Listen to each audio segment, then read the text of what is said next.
because we are kings and our words matter.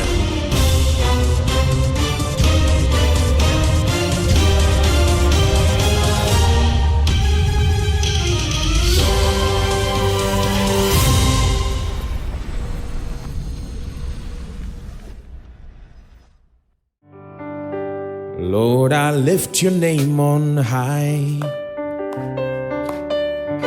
Lord, I love to sing your praises. I'm so glad you're in my life. I'm so glad you came to save us.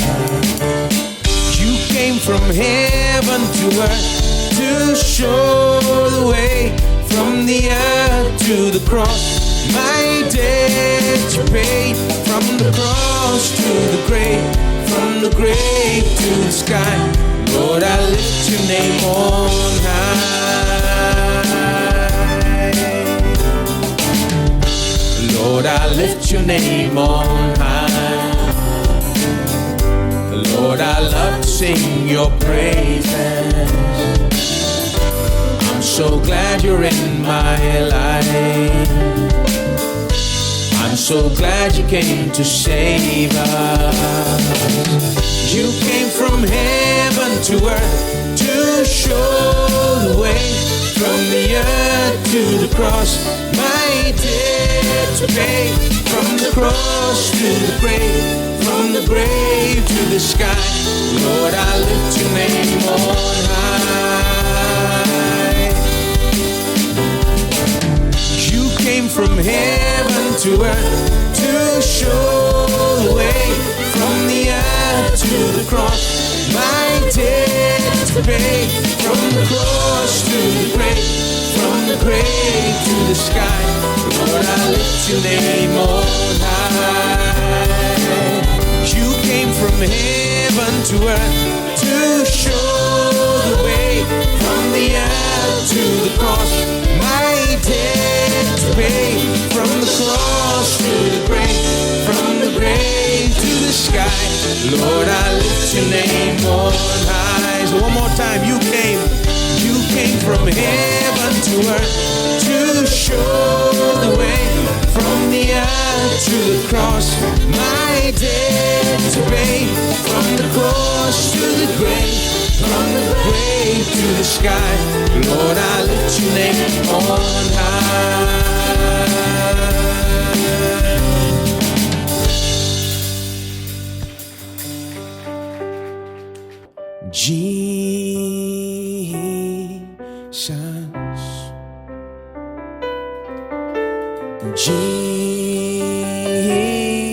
Jesus,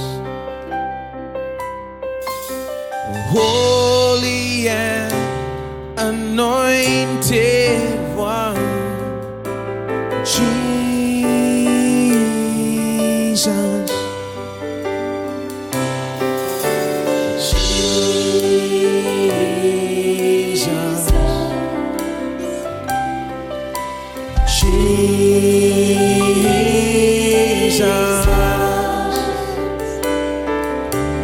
risen and exalted One, Jesus, your name is like honey on my lips, your spirit like water to my soul. Your word is a lamp unto my feet. Jesus, I love you. I love you.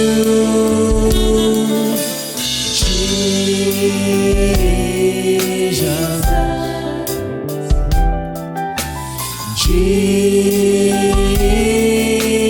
Jesus, holy and anointed. Holy and anointed One, Jesus, your name is like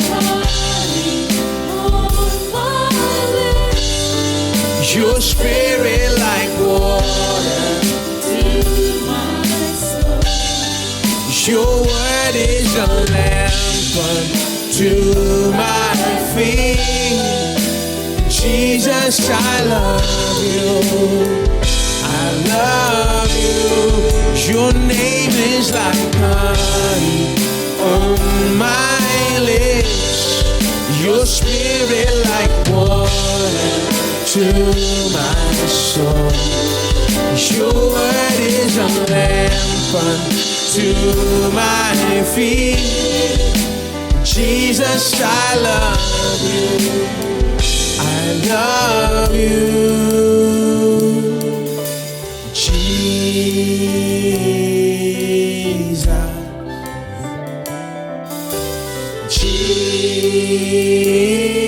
Jesus, risen energy, risen and exalted one, Jesus.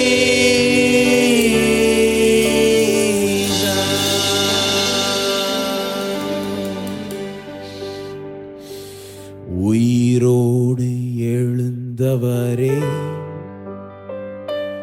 உம்மை ஆராதனை செய்கிறோம்.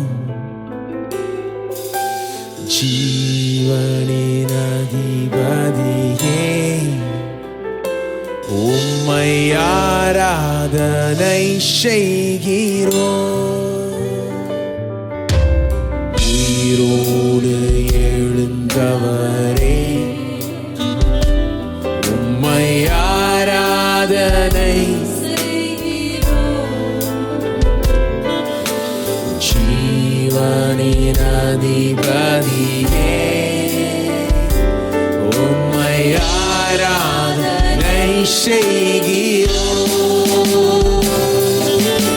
அல்லேலூயா ஓசன்னா, அல்லேலூயா ஓசன்னா,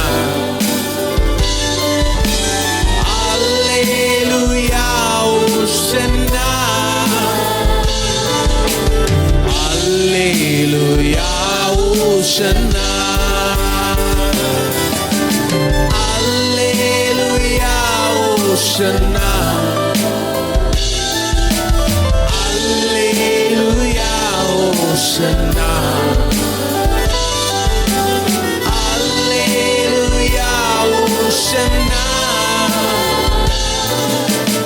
அல்லேலூயா. Oh, let us raise our voices to Him. Alleluia, Hosanna. Oh, my துதிக்கிறோம் இயேசுவே. உம்மை உயர்த்துகிறோம். Alleluia, Hosanna. Alleluia, Hosanna.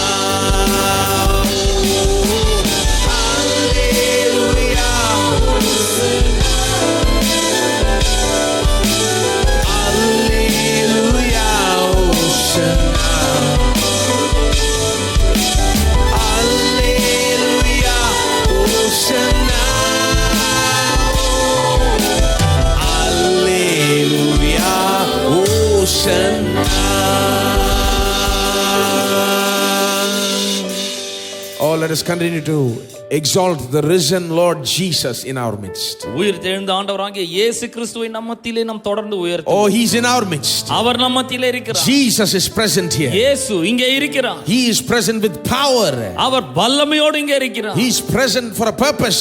ஒரு நோக்கத்தோடு இங்கே இருக்கிறார். Oh, He wants to minister to you, my friend. அவர் உங்களுக்கு ஊழியம் செய்ய விரும்புகிறார். Oh, He is receiving your praises right now. அவர் உங்களுடைய துதிகளை அங்கீகரித்துக் கொண்டிருக்கிறார். Oh, Jesus, we exalt you. இயேசுவே நாங்கள் உம்மை உயர்த்துகிறோம். Oh, we lift you high in our midst. ஆண்டவரே எங்கள் மத்தியிலே உம்மை நாங்கள் உயர்த்துகிறோம். Oh, we say, Jesus, you be lifted high. இயேசுவே நீர் எங்கள் மத்தியிலே மேன்மைப்பட்டிருப்பீராக. Oh, you are holy, holy, holy. நீர் பரிசுத்தர் பரிசுத்தர் பரிசுத்தர். Lord, there is none like you. ஆண்டவரே உம்மை போல் வேறொருவர் இல்லை.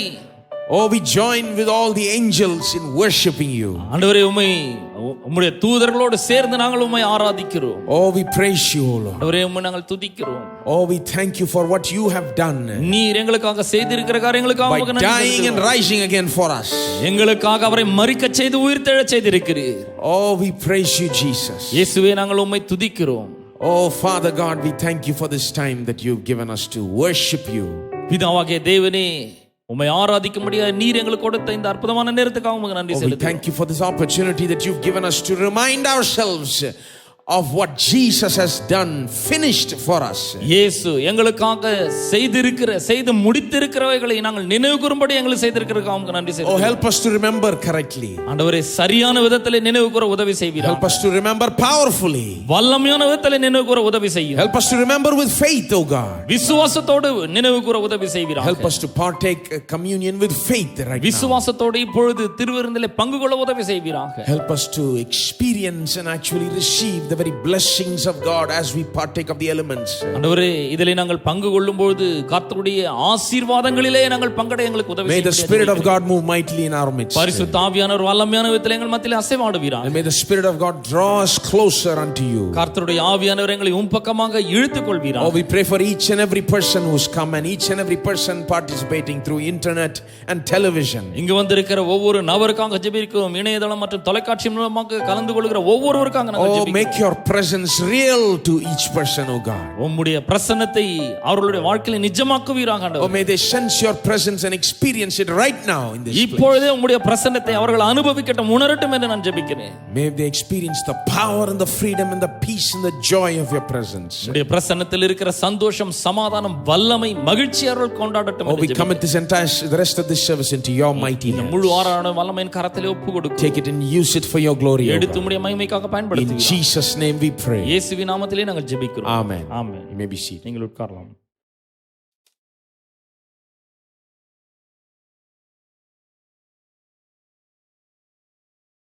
All right, let's go to the Word of God. சரி, கர்த்தருடைய வார்த்தைக்கு நாம் செல்லுவோம்.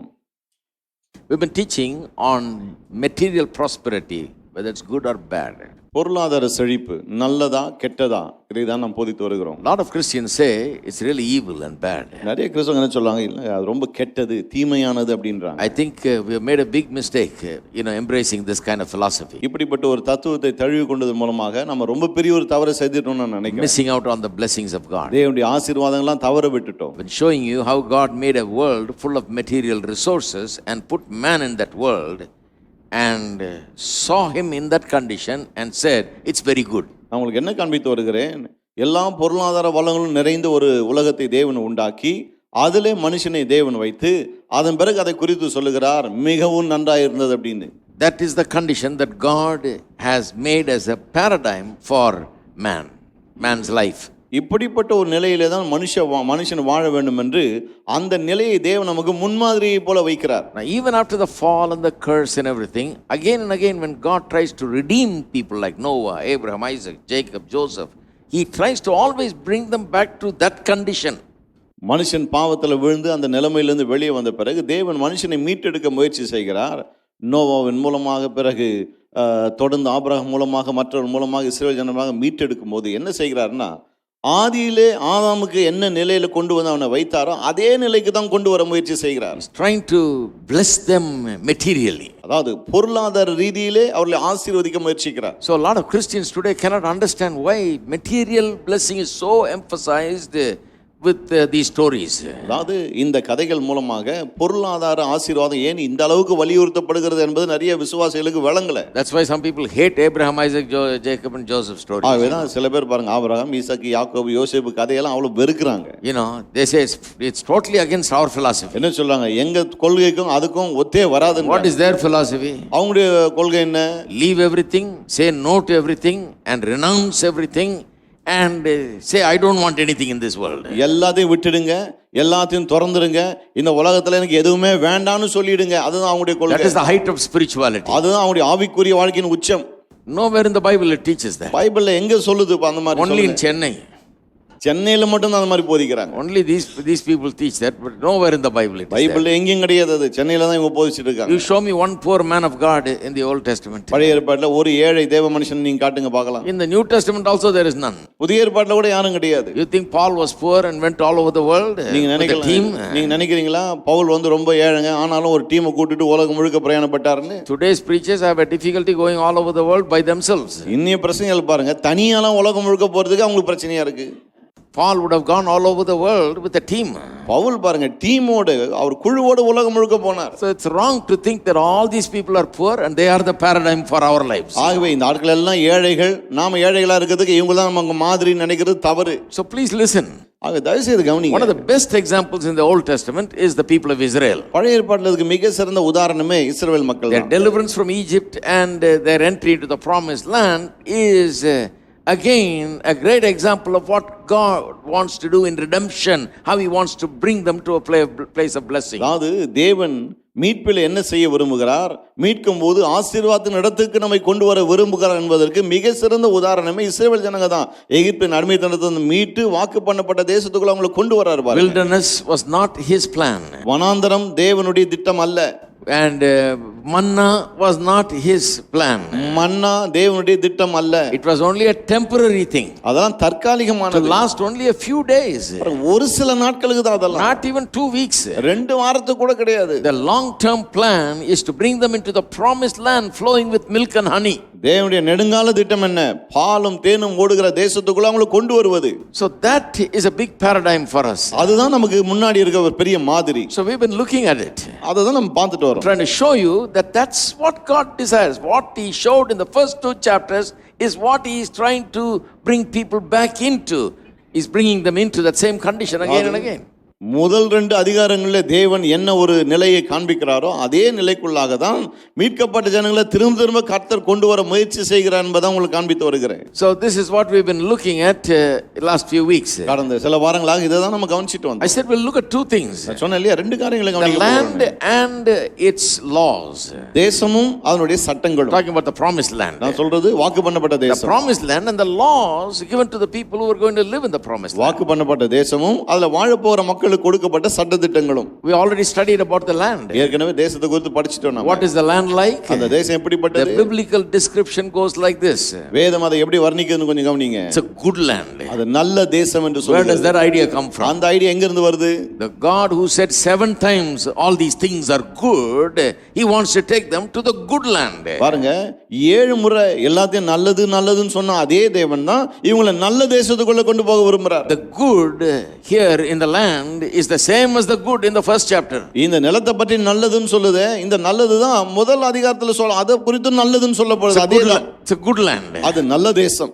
It's a land where you will eat to the full. இங்க நீங்க வயிறார சாப்பிடலாம் அந்த மாதிரி தேசம். That's what the Bible says, not me. Don't look at me. என்ன பாக்காதீங்க, நான் சொல்லல, பைபிள் அப்படிதான் சொல்லுது. Deuteronomy 8:7-10. உபாகமம் 8:7-10 A வரைக்கும் land பாருங்க. where you will eat to the full. நீங்கள் திருப்தியாய் அப்பம் புசிக்கிற தேசம். A land in which you will lack nothing. அங்க உங்களுக்கு ஒரு தாழ்ச்சியும் இருக்காது. அப்படிப்பட்ட தேசம். ஒன்றுக்கும் குறைவுபடாத தேசம். ஒன்றுக்கும் குறைவுபடாத தேசம். What a wonderful description. என்ன ஒரு வர்ணனை பாருங்க. This is the model of a life that God has for everyone. பாருங்க வாழ்க்கைனா இப்படிதான் இருக்க வேண்டும் என்று எல்லாருக்கும் தேவன் இதை தான் வைத்திருக்கிறார். Preaching anything else is wrong. வேற எதை பிரசங்கம் பண்ணாலும் தவறு. To preach saying that poverty will bring you is virtuous and it will bring you holiness is wrong. தரித்திரம் அது மேன்மையானது, அது உங்களுக்கு பரிசுத்தத்தை கொண்டு வரும் என்று பிரசங்கிப்பது தவறு. Look at all over the place where poor people live. It has only brought them not holiness, it has brought them filth. பாருங்க ஏழை மக்கள் வசிக்கிற எல்லா இடங்களையும் பாருங்க பரிசுத்தத்தை கொண்டு வந்திருக்கு, இல்ல அசுத்தத்தை தான் கொண்டு வந்திருக்கு. They want to get out of it. அதுல இருந்து அவங்க வெளியே வர விரும்புறாங்க. Only some Christians are claiming that it will make us holy. சில கிறிஸ்தவங்க தான் சொல்லிட்டே இருக்காங்க அது நம்ம பரிசுத்தமாக்கணும். I don't know how it will make you. அது எப்படி பரிசுத்தமாக்கணும் எனக்கு தெரியல. You know, when you don't have enough clothes to wear, when you don't have enough food to eat, and when you can't even keep your house clean, I don't know how it will make you clean in any way. சரியா சாப்பிடுறதுக்கு ஒண்ணும் கிடையாது, சரியா உடுத்த ஒண்ணும் கிடையாது, வீட்டை சுத்தமா வச்சுக்க முடியல. இப்படிப்பட்ட சூழ்நிலையில அது எப்படி பரிசுத்தத்தை கொண்டு வரும்? ஆகவே அந்த மாதிரி போதிப்பது தவறு. So the land we know already. ஆகவே தேசத்தை குறித்து ஏற்கனவே நமக்கு தெரியும். See the land, you know that God wants you to be prosperous. அதாவது அந்த நிலத்தை பற்றி தேவன் பேசுவதை பார்க்கும்போது உங்களுக்கு தெரியும் நாம் செழிப்பா இருக்கணும் தான் கர்த்தர் விரும்புகிறார். But look at the laws of the land. பிறகு தேசத்துடைய சட்டதிட்டங்களை கொஞ்சம் பாருங்க. Amazing how many economic laws are in the Bible. அதாவது வேதத்துல இந்த பொருளாதார சட்டங்கள் எவ்வளவு இருக்குன்னு பார்க்கும்போது ஆச்சரியமா இருக்கு. And yet these preachers think that God and economics have nothing to do with each other. பிரசங்கியார் பாருங்க என்ன நினைக்கிறாங்க, தேவனுக்கும் பொருளாதாரத்துக்கும் சம்பந்தமே கிடையாது. Full of economic laws. இது முழுக்க பொருளாதார சட்டங்கள் தான். How to lend money, கடன் கொடுப்பது எப்படி, how to help the poor, ஏழைகளுக்கு உதவி செய்யறது எப்படி, how to forgive debts, கடன்களை மன்னிக்கிறது எப்படி, cancel debts, கடன்களை ரத்து செய்யறது எப்படி, how to pledge house lands to get money and how to retrieve it in such a way that you never lose your land or house. அதாவது நிலத்தை வீடெல்லாம் அடமானமா வைக்கிறது எப்படி, அடமானமா வச்சு அந்த நிலத்தையும் வீட்டையும் இழக்காதபடிக்கு திரும்ப பெறுவது எப்படி, Everything is mentioned in the Bible. எல்லாமே பைபிள்ல இருக்கு பாருங்க. Now what else is economics? பொருளாதாரம்னா அப்ப வேற என்னதான் I சொல்லுங்க. think God is the greatest economist. நினைக்கிறேன் தேவன் தான் மிக சிறந்த பொருளாதார வல்லுனர். Every economist must learn from God. ஒவ்வொரு பொருளாதார வல்லுனரும் அவர்கிட்ட இருந்து கத்துக்கணும். He is an expert. அவர் இதுல வல்லுனர். He is an expert in prosperity.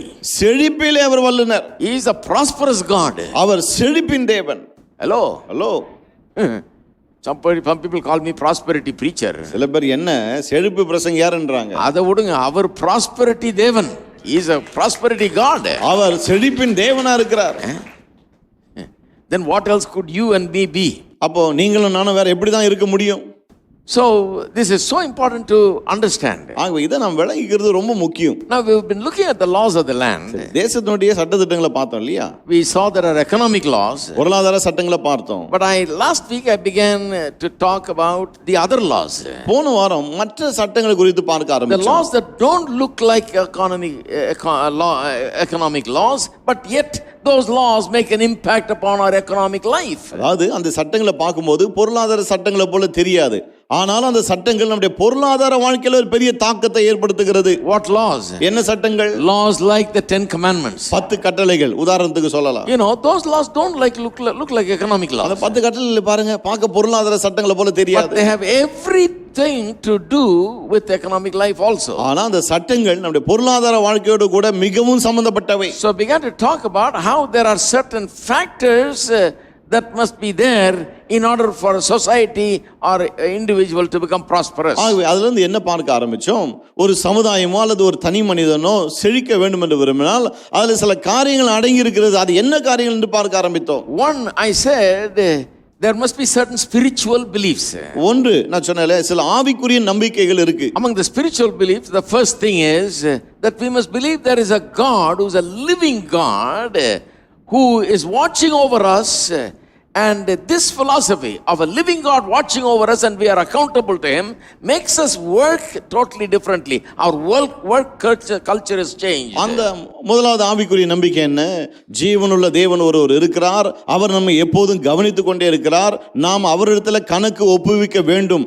அந்த எண்ணம் இருக்கும்போது நம்முடைய வேலையில மிகவும் ஜாக்கிரதையாக கவனமாய் நாம் இருப்போம். In many parts of the world, the prosperity is not happening as it should happen because people have a culture that contributes to poverty. அதாவது பல நாடுகள்ல உலகத்துல செழிப்பு இருக்க மாட்டேங்குது. ஏன்னு சொன்னா அந்த நாடுகளின் கலாச்சாரமே வறுமைக்கு நேரம் அவங்களை கொண்டு போகிற விதத்துல தான் இருக்கு. The work culture is like that. அதாவது அந்த வேலை கலாச்சாரம் அப்படி இருக்கு. Work as eye service. அதாவது வேலை கண் துடைப்புக்காக செய்யற மாதிரி. They don't feel any shame about talking publicly and telling another man, you please watch out if the boss is coming, inform us, so we'll get up and act like we're working, until then we'll be sleeping. பாருங்க, எல்லாருக்கும் முன்னாடி இதை பேசுவாங்க பாருங்க. 4 பேர் சேர்ந்து இன்னொருத்தர் சொல்லுவாங்கப்பா, நல்லா பார்த்து நேரு, முதலாளி வந்தா சொல்லு, நாங்க தூங்க போறோம், வரும்போது சொல்லு, டக்குன்னு வேலை செய்யற மாதிரி பாத்துக்கிறோம். அதை பற்றி எந்த வெட்கமோ அவமான உணர்வோ கிடையாது. வெட்கக்கேடா இல்லையான்ற அந்த இதே கிடையாது. அது கலாச்சாரத்தோட கலந்து, அதுல என்ன தப்பு இருக்கு? எல்லாம் பண்றான், நானும் பண்றேன். Everybody does it, so I do it. எல்லாம் பண்றாங்க, நானும் பண்றேன், அந்த மாதிரி பாருங்க. It has become part of the culture. அது ஒரு கலாச்சாரத்தின் ஒரு அங்கம் ஆயிடுச்சு. Doing work as an eye service. வேலை ஒரு கண் துடைப்புக்காக செய்யற மாதிரி ஆயிடுச்சு. That is why this whole outlook of this God who is watching over us and that we have to account to Him and we have to work as if He is watching us is so important. ஆகவே தான் பாருங்க, இந்த கண்ணோட்டம், தேவன் ஒருவர் இருக்கிறார், நம்ம பார்த்து கொண்டே இருக்கிறார், கவனித்துக் கொண்டே இருக்கிறார், அவருக்கு நம்ம கணக்கு கொடுக்க வேண்டும் என்கிற அந்த எண்ணம் ரொம்ப ரொம்ப முக்கியம். When that comes, immediately our culture also changes. அந்த எண்ணம் வரும்போது உடனடியாக நம்ம வேலை கலாச்சாரமும் மாறிடுது. Our whole attitude towards work changes. வேலை குறித்து நம்முடைய கண்ணோட்டம் அப்படியே மாறிடுது. Whether the boss is watching us or not, we do our work properly because God is watching. இப்போ எப்படி ஆயிடுறோம்? பாஸ் நம்மளை கவனிக்கிறாரோ இல்லையோ, தேவன் நம்மை கவனித்துக் கொண்டிருக்கின்ற எண்ணம் வரதுனால வேலை கரெக்டா நடக்குது. That is why the first 2 of the 10 commandments go like this. ஆகவே தான் பாருங்க, இந்த 10 கட்டளையில முதல் 2 கட்டளைகள் இப்படி இருக்கு. What are they? என்னது? You shall have no other gods என்னை What அன்றி is- வேறு தேவர்கள் உனக்கு உண்டாயிருக்க That's கூடாது. the first one. அதான் முதல் பிரமாணம். The second one is you shall have no images. ரெண்டாவது என்ன, உனக்கு யாதொரு சொரூபமும் இருக்க கூடாது. Why? ஏன்? Because the images give you a wrong idea of God. ஏன் அந்த சொரூபங்கள் தேவனை குறித்து தப்பான ஐடியாவை கொடுக்குது உங்களுக்கு. So you begin to think God is over there inside that building. He is sitting there. He is placed there. So I will go and do give my respect to God and come away and do whatever I want to do. அப்படி பண்ணும்போது என்ன ஆகுதுன்னு சொன்னா, நீங்க என்ன யோசிக்கிறீங்க, கடவுள் இப்போ அந்த ரூம்ல இருக்கிறாரு, அந்த இடத்துல இருக்கிறாரு, நான் போய் அந்த இடத்துல கடவுளை தொழுதுட்டு வெளியே வந்த பிறகு என் இஷ்டத்துக்கு நான் என்ன வேணா பண்ணிக்கொள்வேன். See, it completely alters your way of life. உங்களுடைய வாழ்க்கை முறை எந்த அளவுக்கு அது மாற்றி அமைக்குதுன்னு பாருங்க. God is not in a building. He is not in a room. தேவன் ஒரு கட்டிடத்துக்குள்ளே ஒரு அறைக்குள்ளே இல்ல. He cannot be contained in an image or in a building. அவரை ஒரு சொரூபத்துக்குள்ளேயோ அல்லது கட்டிடத்துக்குள்ளேயோ அடக்கி வைக்க முடியாது. No, கிடையாது. He is spirit. அவர் ஆவியா இருக்கிறார். He is everywhere. அவர் எல்லா இடத்திலும் You இருக்கிறார். cannot find one spot in the whole universe, in all the planets of the universe, a spot where God is not there. இந்த பூமியிலும் சரி மற்ற கிரகங்களும் சரி இந்த சர்வ லோகத்திலே எந்த ஒரு சின்ன இடத்துல கூட தேவன் இல்லைங்க நம்ம சொல்லவே முடியாது. That is why that commandment is given. ஆகவே தான் அந்த கட்டளை கொடுக்கப்பட்டிருக்கு. Don't have images because you will get the wrong idea of God. சொரூபங்கள் வேணாம், ஏன்னா தேவனை குறித்து தப்பான எண்ணம் வந்துரும். Real idea of God is He is a living God. He is a spirit. He is everywhere I am. He is there. He is watching over me. தேவனை குறித்த சரியான எண்ணம் என்ன, அவர் ஆவியா இருக்கிறார், எங்கும் வியாபித்து இருக்கிறார், ஆகவே நான் என்ன செய்தாலும் அதை பார்த்து கொண்டிருக்கிறார். That will alter your culture just like that. There will be a cultural transformation if people believe this. அப்படி இருக்கும்போது மக்கள் இப்படி நம்பும்போது அது வேலை கலாச்சாரம் முற்றிலும் மாற்றி அமைக்கப்படுது. There is no dark place you can hide. அவர்கிட்ட இருந்து ஒளிந்து கொள்ளக்கூடிய இருளான இடம் ஏதும் கிடையாது. There is nowhere you can run from God. தேவனிடத்திலிருந்து எங்கும் ஓடி ஒளிய முடியாது. The psalmist says, where can I go where you will not see me? சங்கீதக்காரன் கேக்குறான் பாருங்க, உமக்கு மறைவாக நான் எங்கே போவேன்? There is no place. That's the answer. பதில் என்ன, எந்த இடமும் கிடையாது அந்த போல. That is why we have no images. ஆகவே தான் நமக்கு சொரூபங்கள் கிடையாது. But now the second thing is what we started talking about, but I want to talk more about it. இரண்டாவது காரியத்தை தான் பேச ஆரம்பிச்சோம். இன்னைக்கு அது குறித்து அதிகம் பேச The விரும்புறேன். second thing is, இரண்டாவது காரியம் என்னன்னா, if a society needs to prosper, if a society ஒரு needs to சமுதாயம் செழிக்க விரும்பினால், then there are certain character traits that God desires that society must have. அந்த சமுதாயத்திலே சில தன்மைகள் சில குணாதிசயங்கள் இருக்க வேண்டும் என்று கர்த்தர் விரும்புகிறார். Character traits that particularly relate to work and productivity. தன்மை குணாதிசயம் என்று சொல்லும்போது குறிப்பாக வேலை உற்பத்தி இதை குறித்து. I'm going to talk about other things also. மற்ற காரியங்களை குறித்து நான் I'm பேச going to talk போறேன். about family. I'm going to talk about other things related, traits related to other areas of life. அதாவது வாழ்க்கையின் மற்ற பகுதிகள் குடும்பம் போன்ற அப்படி அதுல கூட என்ன குணாதிசயங்கள் இருக்க வேணும் அதையும் பேச போறேன். But we're still looking at this one. ஆனா இன்னும் நம்ம இதை தான் பார்த்துட்டு இருக்கோம். இப்போ Traits, certain healthy character traits related to work and productivity. வேலை உற்பத்தி இதற்கான சில ஆரோக்கியமான தன்மைகள் குணாதிசயங்கள் இருக்க வேணும். One particular thing that God wants that society to have. அந்த சமுதாயத்தில் இருக்க வேண்டும் என்று தேவன் விரும்புகிற ஒரு குறிப்பிட்ட காரியம் என்னன்னா, See, that is why Israeli people got the laws. ஆகவே தான் இஸ்ரவேல் ஜனங்களுக்கு அந்த பிரமாணங்கள் To கிடைச்சது. inculcate a cultural outlook. அதாவது ஒரு கலாச்சார கண்ணோட்டத்தை அவர்களுக்குள்ள கொண்டு வர வேண்டும். அதுக்காக தான் Make them think in a certain way. ஒரு குறிப்பிட்ட விதத்தில் அவங்களை சிந்திக்க வைக்கணும். That's why laws were given to them. இதுக்காக தான் பிரமாணங்கள் அவங்களுக்கு கொடுக்கப்பட்டது. So one of the traits that God desires for people to have so that they may have prosperity and retain prosperity is the idea that work is a calling from God and therefore it must be attended to in that way. அதாவது மக்கள் செழிக்கவும் தொடர்ந்து அந்த செழிப்பில் நிலைக்கவும் தேவன் மக்களிடம் எதிர்பார்க்கிற அந்த ஒரு குணாதிசயம் என்னன்னு சொன்னா, வேலை என்பது தேவன் நமக்கு கொடுத்திருக்கிற ஒரு அழைப்பு என்கிற ஒரு எண்ணம் உண்டாகணும். Now work as a calling of God is something that comes from the Bible. பாருங்க, இந்த வேலை என்பது தேவனுடைய அழைப்பு என்கிற எண்ணம் பைபிள்ல இருந்து வருகிறது. When the Protestant teaching came about, இந்த புராட்டஸ்டன்ட் உபதேசங்கள் வந்தபோது this is one of the things that they emphasized very much. அவர்கள் அதிகம் வலியுறுத்தின காரியங்கள் இது ஒன்று. In the 16th and 17th centuries, அந்த 16ஆம் 17ஆம் நூற்றாண்டுகளில் actually statistics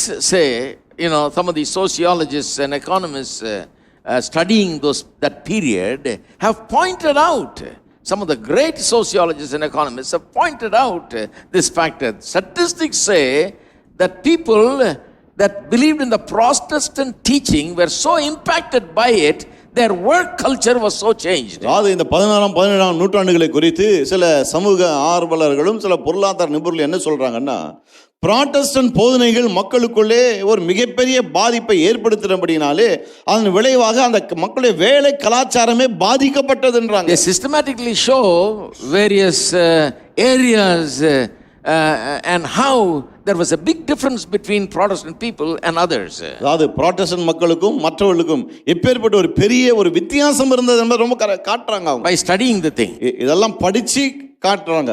they show that they had the higher skilled jobs and managerial jobs and higher level jobs, and they were in ownership of businesses and so on. என்ன சொல்றாங்க, இப்படிப்பட்டவர்கள் இந்த போதனை நம்புறவங்கலாம் இந்த manager போல, பிறகு ஒரு தொழிலுக்கோ கடைக்கோ உரிமையாளர்கள் போல அல்லது உயர்ந்த பதவியில் அப்படியெல்லாம் இருந்தாங்களாம். They were the wealthy kind. அவங்க தான் பணக்காரர்களா இருந்தாங்க. The others were below them. மற்றவங்கலாம் அவங்களுக்கு கீழே இருந்தாங்க. And they tried to study what caused them. These are economists and sociologists. They are trying to study what caused them to rise like that as a society.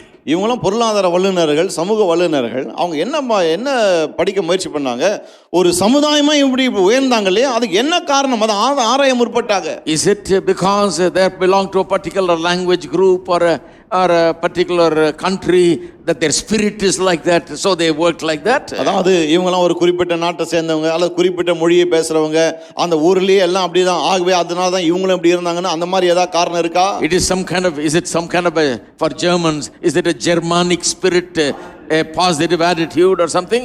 ஜெர்மானியர்கள் என்று வரும்போது ஜெர்மானியர்களுக்கு ஒரு ஆவி இருக்கு, வேலையை குறித்து ஒரு பாசிட்டிவான ஒரு ஆவி, ஆகவே ரொம்ப செழிப்பா இருந்தாங்களா? But these people studied many countries.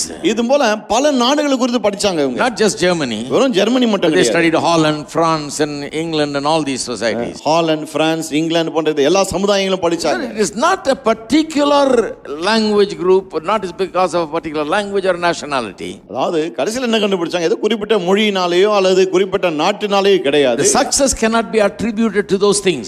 வெற்றி இந்த காரியங்களாலே வருவது கிடையாது. They finally found what it is. என்னன்னு கடைசியில் They are கண்டுபிடிச்சாங்க. pointing out that the thing is their whole idea of work is different. கடைசியில் என்னத்தை கண்டுபிடிச்சு அவங்க எழுதுறாங்கன்னா, வேலை குறித்து அவங்களுடைய எண்ணமே முற்றிலும் வித்தியாசமா இருந்தது. If you ask them what work is, they thought of work as a calling from God, which others did not. வேலைனா என்னன்னு அவங்ககிட்ட கேட்டாங்க, என்ன சொல்லுவாங்க, இது தேவன் எங்களுக்கு கொடுத்த அழைப்புன்னுவாங்க. மற்றவர்கள் அப்படி நினைக்கவே இல்லை. The others of the same time, அதே காலத்தில் வாழ்ந்த மற்றவர்கள், they thought that we do work and it's sure it's a will of God. God has made us to do like that. We have to work. But there is nothing spiritual about work. No, it has no value. It is no good. We just have to work in order to meet our needs. That's why we work. That's the kind of attitude they had. மற்றவர்களுக்கு வேலை குறித்து என்ன இருந்தது, அவங்க என்ன நினைக்கிறாங்க, ஆமாங்க வேலை வந்து கடவுள் கொடுத்தது, நாங்கள் வேலை செய்யணும், கடவுளுடைய சித்தம். ஆனால் என்ன பண்ணுறது, வேலை செஞ்சாகணும், இல்லாட்டி இது அதுன்னு சொல்லிட்டு வேறு விதமான ஒரு எண்ணத்தோடு கூட வேலை செய்தாங்க. Yes, God expects us to work, but that's not a very nice thing. Work is such a bad thing. We wish that we don't work. நாங்கள் வேலை செய்யணும் கடவுள் எதிர்பார்க்கிறாருங்க, ஆனால் எங்களுக்கு கொஞ்சம் கூட இதில் விருப்பமே கிடையாது, வேற வழி இல்லை, செய்ய வேண்டியதா இருக்கு. What to do to pay rent and eat food? We have to work. என்ன பண்றது, சாப்பிடணும், வாடகை கொடுக்கணும், இதுக்கு வேலை செய்யணும். That kind of attitude. அப்படிப்பட்ட ஒரு எண்ணம். Another attitude is that work, worldly work, they said, is some kind of a low thing. இன்னொரு காரியம் என்ன சொல்லிட்டாங்கன்னா, வேலைன்னு சொன்னா உலக பிரகாரமான வேலை வந்து ரொம்ப தரம் தாழ்ந்த ஒரு காரியம். That it's something that is not it is not the greatest thing that you can do. அதாவது வேலை வந்து நாம செய்யக்கூடிய மிகப்பெரிய ஒரு காரியம் கிடையாது. If you're working in an office or as anything in any profession, it's just a low kind of thing. நீங்க ஒரு ஆபீஸ்ல வேலை செய்றீங்க அல்லது வேற எந்த ஒரு வேலையை செய்றீங்கன்னு சொன்னா அதெல்லாம் வந்து ரொம்ப தாழ்ந்த ஒரு வேலை. They had such an attitude about work. வேலை குறித்து அந்த மாதிரி ஒரு எண்ணம் இருந்தது பாருங்க. But these Protestant people, ஆனா புராட்டஸ்டன்ட் மக்கள், taught with this doctrine, இந்த உபதேசத்தால் போதிக்கப்பட்டவங்க, they thought that work is a calling where God has given a task for me to do in my lifetime. அவங்க வேலை எப்படி யோசித்தாங்க, வேலை என்பது தேவன் எனக்கு கொடுத்திருக்கிற அழைப்பு, என்னுடைய வாழ்நாள் காலத்துல இதை நான் செய்து முடிக்க நிறைவேற்ற வேண்டும் என்று கடவுள் எனக்கு தந்திருக்காரு அப்படி நம்பினாங்க. The reason why they thought like that is the Bible. அவங்க ஏன் அப்படி நினைச்சாங்க, அது காரணம் Bible. That's why I'm going to read to you several passages. ஆகவேதான் பல பகுதிகளை உங்களுக்கு நான் வாசிக்க I விரும்புகிறேன். waited this long to read it. ஆகவேதான் இதை வாசிக்கிறதுக்கு இவ்வளவு நேரம் Their எடுத்துக்கிட்டேன். whole philosophy, culture came from the Bible.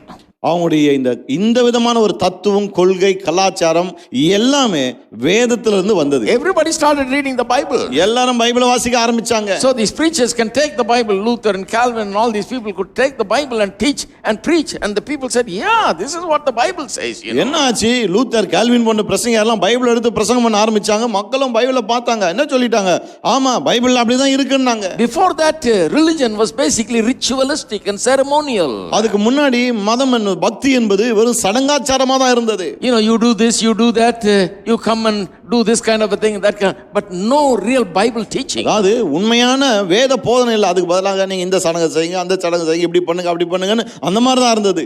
But when Protestantism started making inroads, ஆனா Bible teaching started coming. Protestant ஊடுருவ ஆரம்பிச்சப்போ வேதத்தின் போதனை ஊடுருவ ஆரம்பித்தது. It caused such a cultural transformation. அதாவது அது மிகப்பெரிய ஒரு கலாச்சார மாற்றத்தை ஏற்படுத்தினது. You know, this is, I try to tell preachers this. பாருங்க, நான் பிரசங்கியாளுக்கு இதை சொல்ல முயற்சிக்கிறேன். What a wonderful opportunity to bring about a transformation in society. சமுதாயத்திலே ஒரு மாற்றத்தை கொண்டு வருகிறது என்பது எப்பேற்பட்ட ஒரு வாய்ப்பு. What a healthy society we can create by just our preaching. நம்முடைய பிரசங்கத்தின் மூலமாய் ஒரு ஆரோக்கியமான சமுதாயத்தை நம்மால உருவாக்க முடியும். If we can only learn how to preach and what to preach, societies, thousands of people, millions of people will be transformed by the truth. எப்படி பிரசங்கிப்பது, என்னத்தை பிரசங்கிப்பது, இதை மாத்திரம் கற்றுக்கொண்டு நாம் பிரசங்கம் பண்ணோம்னா கோடான கோடி மக்கள், சமுதாயமே மாறிடும். If we learn the Bible, we can bring about such a change. பைபிளை மட்டும் நம்ம கத்துக்கிட்டோம்னு சொன்னா மிகப்பெரிய மாற்றத்தை கொண்டு வந்துடலாம். But these people go to seminaries and other places, learn anthropology, sociology, psychology, philosophy, but not the Bible. ஆனா பாருங்க, பைபிள் காலேஜ்ல படிக்க போறாங்க, அங்க பைபிளை தவிர மத்தெல்லாம் படிக்கிறாங்க. ஆந்த்ரோபாலஜி, சோசியாலஜி, பிலாசபி, இதுன்னு எதையோ படிக்கிறாங்க, பைபிளை விட்டுறாங்க. I say study that also. நான் சொல்றேன், அதெல்லாம் படிங்க, வேணாம். But relate it to the Bible. ஆனா படிச்சிட்டு அதை பைபிளோட சம்பந்தப்படுத்தி பாருங்க. You know, the Bible is the authority for us. வேதம் நமக்கு, தேவன் நமக்கு தந்திருக்கிற ஒரு அதிகாரப்பூர்வமான ஒன்றுனா பைபிள் தான். Bible tells us how we should live. நாம் எப்படி வாழ வேண்டும், வேதம் தான் அதை நமக்கு சொல்லுகிறது. So where did Luther and Calvin and all these people got this? ஆகவே லூத்தர், கால்வின் போன்ற மக்களுக்கு இதெல்லாம் எங்க இருந்து கிடைச்சது? How did they get this idea that work is a calling of God? வேலை தேவன் நமக்கு தந்திருக்கிற அழைப்பு என்ற ஐடியா அவங்களுக்கு எல்லாம் எங்க இருந்து வந்தது? From the Bible. பைபிள்ல இருந்து. Turn with me, let me read some verses. சில வசனங்களை வாசிக்கிறேன் பாருங்க. Genesis chapter 1. ஆதியாகமம் முதலாம் அதிகாரம் verse 28. 28 பாருங்க. God blessed them, that is blessed Adam and Eve when he made them, and said to them, be fruitful, multiply, fill the earth and subdue it and have dominion over it. பின்பு தேவன் அவர்களை நோக்கி, நீங்கள் பலுகி பெருகி பூமியை நிரப்பி அதை கீழ்ப்படுத்தி சமுத்திரத்து மச்சங்களையும் மற்ற காரியம் எல்லாவற்றையும் ஆண்டு கொள்ளுங்கள் என்று அவர்களை ஆசீர்வதித்தார். Right there,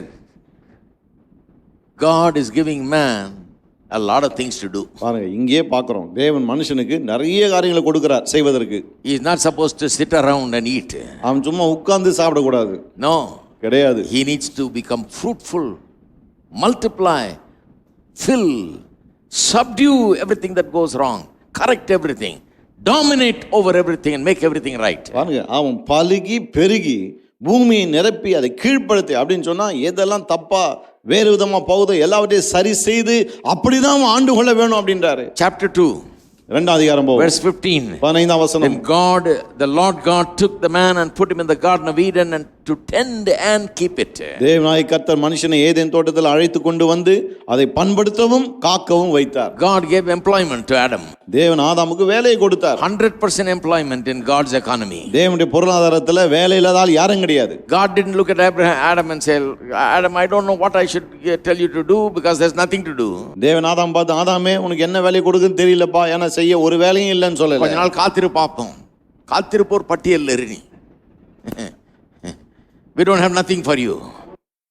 உனக்கு வேலை எல்லாம் இல்ல என்கிட்ட. No, from day one he started working. இல்ல, முதல் நாள்ல இருந்து வேலைய ஆரம்பிச்சிட்டான். He says, God says, you cultivate. The word tend means cultivate. Some translations translate it as cultivate. அதாவது இங்க சொல்லுது இல்லையா, பண்படுத்து அப்படின்னு சொல்லிட்டு. Tamil comes out right. தமிழ்ல கரெக்டா வருது பாருங்க. Cultivate and guard it, protect it. சொல்றாரு பாருங்க, பண்படுத்தி அதை காத்துக்கொள்ளுன்றாரு. Now, all this Protestant teaching comes from here. பாருங்க புராட்டஸ்டன்ட் போதனைகள் எல்லாம் இங்க தான் வருது. Cultivate means what? பண்படுத்துறதுன்னா என்ன? You take a land that does not produce anything, that is just laying barren, not producing anything, not being fruitful, and work with that land and make it produce. பாருங்க தரிசா கிடக்கிற நிலத்தை எடுத்து அதை விளைய வைக்கணும், அதுதான் பண்படுத்துறது. Correct everything about it. எல்லாத்தையும் அதை சரி பண்ணணும்ங்க. Plow it. அதை உழணும். Do something with it. அதை வச்சு எதை பண்ணணும். Make it a land that does not just lay there, but make it a land that produces every day for you. அது தரிசா இல்லாம ஒவ்வொரு நாளும் உங்களுக்காக உற்பத்தி செய்யக்கூடிய ஒன்றா மாற்றணும். That's what cultivation means. பாருங்க பண்படுத்துறதுன்னா அதான் அர்த்தம். Right? இல்லையா? That means let it produce abundance for you. என்ன அர்த்தம்? உனக்காக அது ஏராளமாய் God பிறப்பிக்கட்டும். is saying, I've made all the trees and everything, but still you can make more trees. தேவன் என்ன சொல்ல? உனக்காக ஏராளமான கனி தரும் மரங்களை உண்டாக்கிட்டப்பா, ஆனா நீ இன்னமும் நிறைய The பிறப்பிக்கலாம். land is there. ஏன்னா தேசம் You இருக்கு. cultivate it. நீ அதை பண்படுத்து. You like one of these fruits, then go ahead, do some gardening and make the land produce whatever you like. உனக்கு ஏதாவது பழம் பிடிக்குதா அப்படின்னு சொன்னா நல்ல தோட்ட வேலையை செய், அந்த பழம் எவ்வளவு வேணுமோ அவ்வளவு பிறப்பித்துக்கொள். God didn't say we'll give you a ration of 5 kilos every month. தேவன் உன்னை பார்த்து ஒவ்வொரு மாசம் 5 கிலோ உனக்கு ரேஷன் சொல்லல. However much you like, you grow. நீ எவ்வளவு வேணுமோ அதெல்லாம் விளைத்துக்கொள். Abundance. ஏராளமாய். Go to work. You can produce, make the earth produce. அதாவது நீ வேலை செய்து இந்த பூமி உனக்காக விளையும்படி செய். That's cultivation. அதான் பண்படுத்துவது. Taking the barren, fruitless things and turning it into a fruit. பாருங்க தரிசு நிலத்தை எடுத்து கனி கொடுக்கிற மாதிரி விளைவிக்கிற மாதிரி அதை மாத்தணும். The second thing is protect. ரெண்டாவது பாதுகாப்பது. See, the cultivation brings prosperity. பாருங்க அதை பண்படுத்தும் போது செழிப்பை கொண்டு வருது. But then the prosperity must be protected. பிறகு அந்த செழிப்பு பாதுகாக்கப்பட வேண்டும். So God wants prosperity, abundance, and then God wants him to retain that abundance so that it is not stolen or destroyed. ஆகவே தேவன் பாருங்க அவனுக்கு ஏராளம் தாராளமா இருக்கணும், செழிப்பா இருக்கணும்னு விரும்புறார். அதே நேரத்தில் அந்த செழிப்பு யாரும் கெடுக்க கூடாது, திருட கூடாதுன்னு அதையும் விரும்புறாரு. எவ்வளவு ஐடியா கத்தறார் பாருங்க. We listen to everybody in the world, but never listen to the Bible. நாம ஊர் உலகத்துல எல்லார் பேச்சும் கேக்குறோம், பைபிள் சொல்றது மட்டும் கேக்குறது இல்ல. If you learn from the Bible, you learn these things. பைபிள்ல இருந்து கற்றுக்கொண்டாலே இதெல்லாம் நம்ம புரிஞ்சுக்கலாம். You'll become a great cultivator. மாபெரும் பண்படுத்துகிறவராய் மாறிடுவீங்க நீங்க. Amen. Amen. You will take a failing business and turn it into a success business. தோல்வியில போய் இருக்கிற ஒரு பிசினஸை எடுத்து அதை வெற்றியா மாற்றிடுவீங்க நீங்க. You will take people that are failing and cause them to be a success. தோல்வியில இருக்கிற மக்களை நீங்கள் வெற்றியாளராய் மாற்றி விடுவீர்கள். You will take hopeless situations in life and turn them around and make a success out of it. வாழ்க்கையில நம்பிக்கையற்ற சூழ்நிலைகளை தலைகீழாய் மாற்றி வெற்றியை ஆக்கிடுவீங்க. You will take an empty house and fill it with every good thing. வெறுமையான வீட்டை எல்லா நன்மையாலும் நிரப்பிடுவீங்க. That's what the Bible says. வேதாந்தம் சொல்லுது By பாருங்க. knowledge the house will be filled with every pleasant and precious riches. Proverbs 24 verse 4 says. சங்கீதம் 24 நீதிமொழிகள் 24:4 என்ன சொல்லுது? அறிவினாலே அறைகளில் சகலவிதமான அருமையான பொருட்கள் எல்லாம் நிறைந்திருக்கும். நிரப்ப சொல்றாரு. வீடு காலியா இருக்குதா? He says fill it with every good thing. வீடு காலியா இருக்குதா? எல்லா நன்மையால நிரப்பு. Is there no happiness, no peace, no joy? மகிழ்ச்சி இல்லையா, சந்தோஷம் இல்லையா, சமாதானம் இல்லையா? You don't have anything, any good thing in the house? வீட்ல எந்த ஒரு நல்லதும் இல்லையா? Fill it. நிரப்புங்கள். You are given the dominion and the power to be fruitful, multiply and fill what is empty. பலுகி பெருகி எதெல்லாம் காலியா இருக்கிறோ அதெல்லாம் நிரப்பக்கூடிய அந்த கட்டளை நீங்கள் பெற்றிருக்கிறீர்கள்.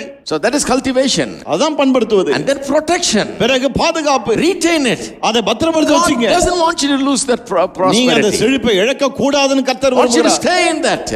அதிலே இருங்க. The laws, economic laws have to do with that. பொருளாதார சட்டதிட்டங்கள் இதை கூறுகிற சட்டதிட்டங்கள் தான். Laws like Jubilee, were designed for that. யூபிலி போன்ற சட்டம் எல்லாம் இதெல்லாம் இப்படி தான் வடிவமைக்கப்பட்டிருக்கு. And then look at chapter 3. இப்போ 3ஆம் அதிகாரம் போவோம். When the fall came, when man sinned, man invited or opened the door for curse to enter into his life. மனுஷன் பாவம் செய்து அதில் விழுந்த பிறகு எல்லா விதமான தீங்கும் சாபமும் வாழ்க்கையில வரும்படி கதவை திறந்துட்டான். Verse 17.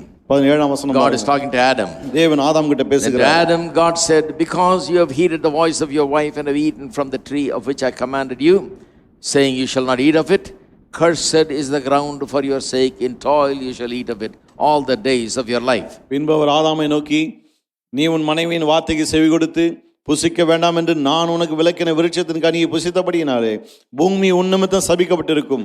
நீ உயிரோடு இருக்க நாளெல்லாம் வருத்தத்தோடு அதன் பலனை புசிப்பாய். Both thorns and thistles it shall bring forth for you, and you shall eat the herb of the field. அது உனக்கு முள்ளும் குறுக்கும் முளைப்பிக்கும், வெளியின் பயிர் வகைகளை புசிப்பாய். In the sweat of your face you shall eat bread till you return to the ground, for out of it you were taken, for dust you are, and to dust you shall return. நீ பூமியிலிருந்து எடுக்கப்பட்டபடியால் நீ பூமிக்கு திரும்ப மட்டும் உன் முகத்தின் வேர்வையால் ஆகாரம் புசிப்பாய். நீ மண்ணாய் இருக்கிறாய், மண்ணுக்கு திரும்புவாய் என்றார். Look at how lack and want and insufficiency has entered in as a result of sin.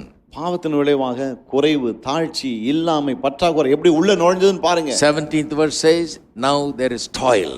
17ஆம் வசனம் சொல்லுகிறது, இனி நீ வருத்தத்தோடு பலனை In புசிக்கணும். toil you will eat. வருத்தத்தோடு பலனை புசிப்பாய். Which means work will become very hard. To earn money will be such a difficulty. அப்படின்னா என்ன அர்த்தம்? வேலை ரொம்ப கஷ்டமா இருக்கும், பணம் சம்பாதிக்கிறது ரொம்ப கஷ்டமா இருக்கும். Why? ஏன்? Because thorns and thistles are produced. ஏன்னா முள்ளும் குறுக்கும் இப்போ பிறப்பிக்கப்படுது. You are trying to sow seeds and cultivate something, thorns come to choke it and ruin it. விதையை விதைச்சு பண்படுத்தி விதையை விதைச்சு எதே ஒன்று நீங்க பிறப்பிக்கலான்னு பார்த்தா முள்ளும் குறுக்கும் வந்து அதை நசுக்குது. They are working against you.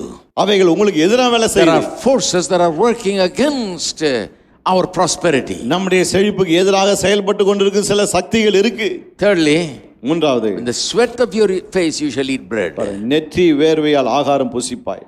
That means again toil, hard work. பாருங்க, இது மறுபடியும் உழைப்பு, கடின உழைப்பு. This is what the fall has brought. பாருங்க, பாவத்தில் விழுந்ததுனால இதுதான் வந்தது. Curse is working like a law.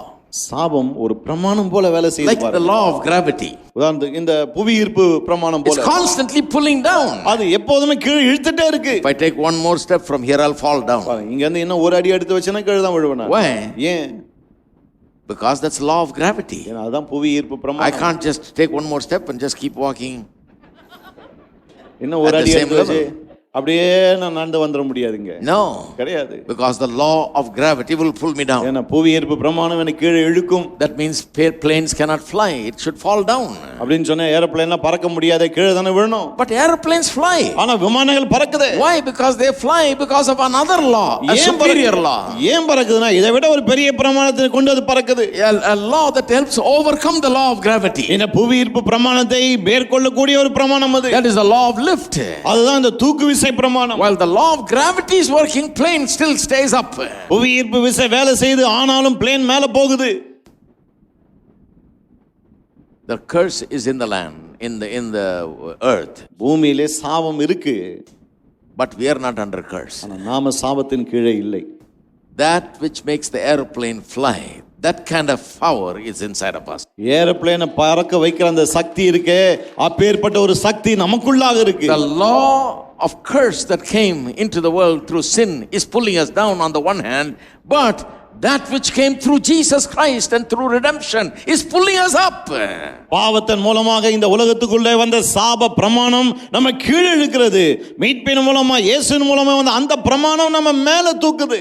There is a law that works curse in our life. ஒரு பிரமாணம் நம்முடைய வாழ்க்கையிலே சாபத்தை கொண்டு வந்து Because the whole earth is under curse. ஏன்னா பூமி முழுக்க சாபத்தின் கீழே இருக்கு. But God's laws, such as the 10 commandments and the economic laws, all of these laws of God are laws that cause us to rise from above that fall and fly on top. ஆனா தேவனுடைய பிரமாணங்கள்னா 10 கட்டளைகள், பிறகு மற்ற பிரமாணங்கள், இப்படிப்பட்ட பிரமாணங்களை என்ன பண்ணுகிறது?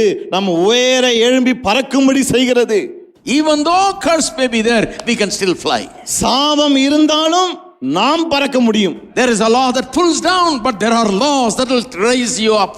கீழே இழுக்கிற பிரமாணம் இருந்தாலும் நம்மை உயர்த்துகிற பிரமாணங்கள் இருக்கு. God's laws were given, designed and given to you so that in spite of gravity you can go up. தேவனுடைய பிரமாணங்கள் எதற்காக உங்களுக்கு கொடுக்கப்பட்டது?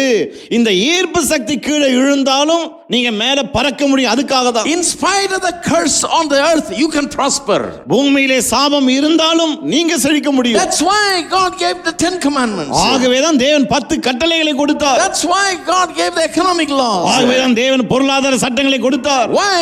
எதற்காக? To create a society that will rise above poverty and live in prosperity. தரித்திரத்துக்கு மேலாக எழும்பி செழிப்பிலேயே வாழக்கூடிய ஒரு சமுதாயம் உருவாக வேண்டும் என்பதற்காக. Hello. Some people are going around saying, don't you know we are under curse, what to do? The whole earth is under curse, so I am also sinking with it. சில என்ன சொல்றாங்க, என்னங்க பண்றது, முழு உலகமும் சாபத்தின் கீழே இருக்கு, நானும் அது கீழே தான் அப்படியே முழுகிட்டு இருக்கேன்றாங்க. Read Galatians 3. கலாத்தியர் 3 வாசிச்சு பாருங்க. Christ has redeemed us from the curse. கிறிஸ்து அந்த சாபத்திலிருந்து நம்மை நீங்களாக்கி மீட்டுக் by கொண்டார். dying on the cross. சிலுவையிலே மரித்ததன் மூலமாக. So that the blessing of Abraham has come to the Gentiles. எதற்காக? ஆபிரகாமின் ஆசீர்வாதம் புறஜாதிகளுக்கு வரும்படியாக. So the power of the curse is not going to rule over me. ஆகவே இந்த சாபத்தினுடைய அந்த சக்தி வல்லமை என்ன ஆளப் போவது இல்லை. You and I are governed by another law. நீங்களும் நானும் வேறொரு பிரமாணத்தினால் The ஆளப்படுகிறோம். laws of God.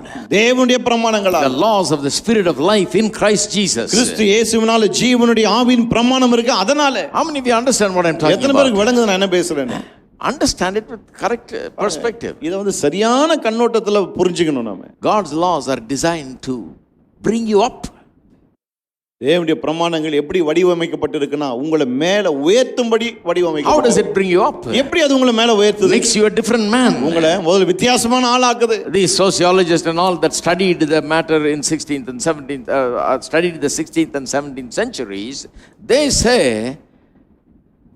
the society, among the Protestants was a changed society because they were totally different kind of people, he says. சொன்னாலே இந்த பொருளாதார வல்லுநர்கள், சமூக வல்லுநர்கள்லாம் 17-18ஆம் நூற்றாண்டுகளில் இதெல்லாம் ஆராய்ச்சி படிச்சாங்கன்னு சொல்லிட்டு அவங்க என்ன சொல்றாங்க, இது வந்து அப்படியே சமுதாயங்களே மாற்றி அமைத்தது. The teaching changed societies. இது என்ன, இந்த போதனைகள் சமுதாயங்களை மாற்றினது. It produced a new kind of man. அதன் விளைவாக புதிய மனிதர்களை உருவாக்கினது. What kind of man? என்ன விதமான மனுஷன்? Rational பகுத்தறிவோடு இருக்கிற மனுஷன். and ordered, ஒழுங்கும் கிரமமாய், ஒழுங்கும் கிரமமாய் இருக்கிற மனுஷன். diligent ஜாக்கிரதையுள்ள மனுஷன். and productive. பிறகு பிறப்பிக்கிற உற்பத்தி செய்கிற மனுஷன். If you can get some people like that to work for you, உங்களுக்காக வேலை செய்ய இந்த மாதிரி கொஞ்சம் பேர் கிடைச்சா போதும் பாருங்க. if you can get some people that are this kind, rational, ordered and diligent and productive, பகுத்தறிவோடு ஒழுங்கும் கிரமமா ரொம்ப ஜாக்கிரதையா பிரயோஜனமுள்ள விதத்துல வேலை செய்கிற ஆட்கள் கிடைச்சா, then your company will succeed. அப்போ உங்க கம்பெனி நல்லா வெற்றிகரமா ஓடும். But you got to get that kind of people first. ஆனா அந்த மாதிரி ஆட்கள் முதல்ல உங்களுக்கு கிடைக்கணும். You know, then only the company can make money. அப்பதான் கம்பெனி பணத்தை சம்பாதிக்க முடியும். How to make that kind of people? அப்படிப்பட்ட ஆட்களை உருவாக்குறது எப்படி? That is why the church is there. அதுக்கு தான் திருச்சபை இருக்கு. Take people that are not like that and make them people like that. இது போல இல்லாத ஆட்களை அவங்களை எடுத்து தான் அது போல ஆக்கணும். Make a new kind of worker. புது வகையான ஒரு வேலையாளை உருவாக்கணும். Make a new kind of laborer. புது வகையான ஒரு தொழிலாளியை And உருவாக்கணும். make a new kind of a professional. புது வகையான ஒரு ப்ரொஃபஷனல் Make a new உருவாக்கணும். kind of teacher. புது வகையான டீச்சரை New உருவாக்கணும். kind of professor. புது வகையான professor. New kind of office employee. புது வகையான அலுவலர்கள். New kind of factory workers. புது வகையான தொழிற்சாலை. New kind of managers. புது வகையான மேனேஜர்கள். New kind of owners. புது வகையான முதலாளிகள். Hello. ஹலோ, அது யாரும் உண்டாக்க முடியாது. Nobody can make. அதை யாரும் உண்டாக்க முடியாது பாருங்க. That the word of God will make. அதை தேவனுடைய வார்த்தை செய்யும். They say that the teaching made people like that. என்ன சொல்றாங்க அவங்க? அந்த போதனைகள் தான் ஜனங்களை அப்படி No, மாற்றினதுன்றாங்க. these economists and sociologists are not Christians. They don't claim to be believers. or சொன்னாலே இந்த anything. பொருளாதார வல்லுநர்கள், சமூக வல்லுநர்கள்லாம் அவங்களாம் வந்து நாங்க கிறிஸ்தவன் சொன்ன ஆட்கள் கிடையாது. But they are saying that this is the only thing that can account for their success. ஆனா அவங்க தான் என்ன சொல்றாங்க? இந்த ஜனங்க இவ்வளவு வெற்றியா இருந்ததுக்கு ஒரே காரணம் இதுதான்றாங்க. Because their outlook changed. ஏன்னா அவங்களுடைய கண்ணோட்டம் மாறினது. You have a different kind of society now. இப்போ சமுதாயமே வேறு விதமா இருக்கு. Once you make a new kind of society, new kind of people, then economic prosperity is just a byproduct of that. ஒரு புதிய மனுஷன், புதிய சமுதாயம் உருவாகும் போது என்ன சொல்றாங்க? பொருளாதார சூழ்நிலை இதிலிருந்து வரக்கூடிய ஒரு காரியம் அப்படின்றாங்க. இதை உண்டாக்குனாதான் அது வரும் இல்லையா? பால் இருந்தால் தான் மோர் வரும். டைரக்டா மோரை உண்டாக்கிட முடியாது. ரைட்? சரியா?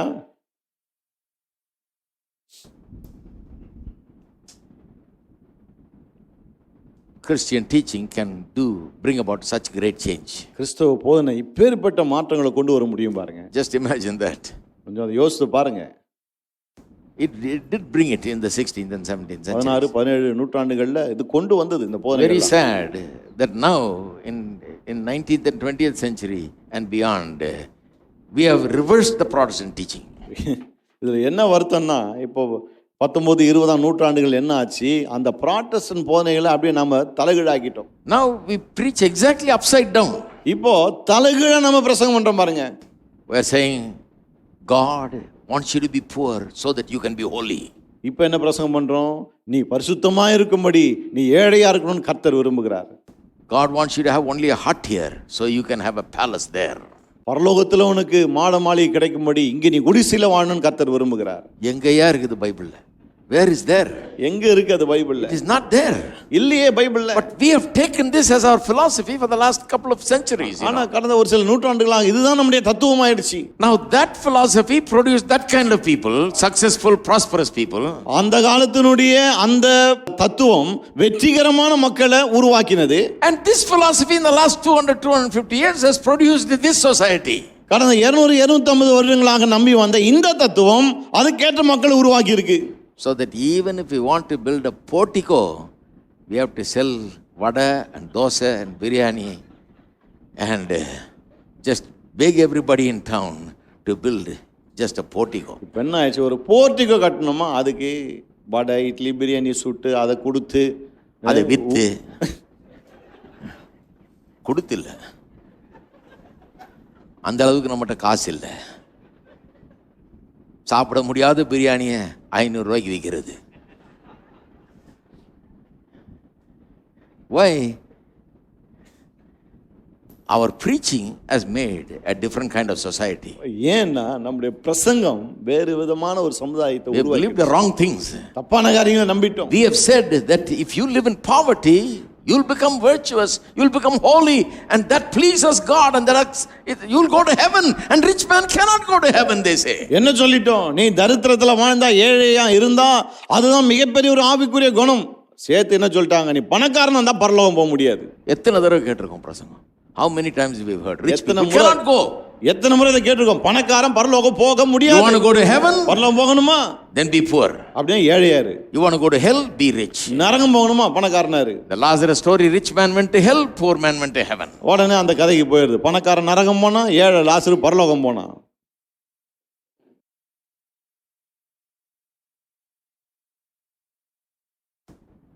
So it made a different kind of society. வேறு வகையான ஒரு சமுதாயத்தை today உருவாக்கி விட்டது. we have Christian people saying, no brother, I don't want anything. I don't want anything. இன்னைக்கு பாருங்க ஜனங்க என்ன சொல்றாங்க, பிரதர் எனக்கு ஒண்ணும் வேணாம், ஒண்ணுமே வேணாம் பிரதர் அப்படின்றாங்க. If I just had 2 idlis in the morning, 2 at night, and little bit of rice in the afternoon, and a small mat to sleep, that is enough for me. காலையில ஒரு 2 இட்லி, ராத்திரில ஒரு 2 இட்லி, மதியானம் கொஞ்சோண்டு சாதம், படுக்கிறதுக்கு நைட்டுக்கு ஒரு சின்ன பாய் இருந்தா போதும் பிரதர் அடியனுக்கு. அடியன் திருப்தியா இருப்பேன். நம்ம பரலோகம் போனோம், இதெல்லாம் அனுபவிச்சு இங்க மாண்டு போக கூடாது. We should not die here and perish here and go to hell. இதெல்லாம் அனுபவிச்சு இங்க மாண்டு போக கூடாது, பரலோகம் போய் சேரணும். So be careful, don't allow riches to even come into the house. என்ன சொல்றாங்க, ஜாக்கிரதையா இருங்க, வீட்டு வாசப்படி கூட அந்த பணம் வந்துட கூடாது. கையில கூட தொற்றாதீங்க. This dirty thing, அசுத்தமானது அந்த பணம். No wonder that for so many Christians financial prosperity is out of reach. ஆகவேதான் பாருங்க நிறைய கிறிஸ்தவர்களுக்கு பொருளாதார செழிப்பு கைக்கு எட்டாத ஒன்றாய் இருக்கிறது. Because their heart says, no, I don't want it because I want to go to heaven. உள்ள என்ன சொல்லுது, எனக்கு இது வேணாம், ஏன்னா நான் பரலோகம் போகணும். Heart says rich man cannot go to heaven. உள்ளம் சொல்லுது பணக்காரன் பரலோகம் போக முடியாதுன்னு. So you become a magnet that draws poverty and repels prosperity. ஆகவே நீங்க இப்போ ஒரு காந்தமா மாறினீங்க. என்ன மாதிரி காந்தம்? ஏழ்மையை தரித்திரத்தை அப்படியே சுண்டி இழுக்கிறீங்க, வர செழிப்பை விலைக்கு தூர தள்ளுறீங்க. அந்த மாதிரி ஒரு காந்தம். எங்கெங்க இருக்கிற தரித்திரமும் ஒட்டிக்குதீங்க. நல்லா இருந்த ஐஸ்வர்யம் எல்லாம் எங்கெங்கயோ பறந்துருது. Because of our philosophy. காரணம் நம்முடைய அந்த தத்துவம்.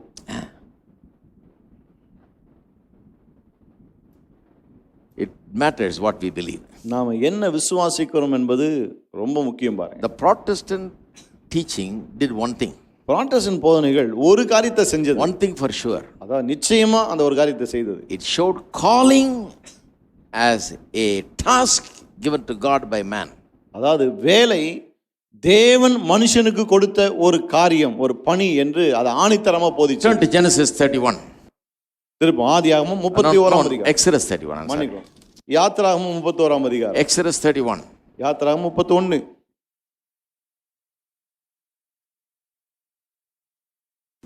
Verse 1 onwards. 1ல இருந்து வாசிக்கிறோம் பாருங்க. See, when these people were redeemed from Israel, they're a symbol of a redeemed people.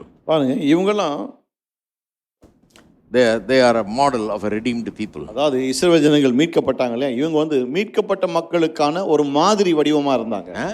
So now see how work is aided and helped by God among them. இப்போ அவர்கள் மத்தியிலே தேவன் எப்படி வேலைக்கென்று அவர்களுக்கு உதவி செய்கிறார், வேலைக்கென்று அவர்களை பிரத்யேகமா ஒரு தெரிந்து கொள்றார். அதை பாருங்க.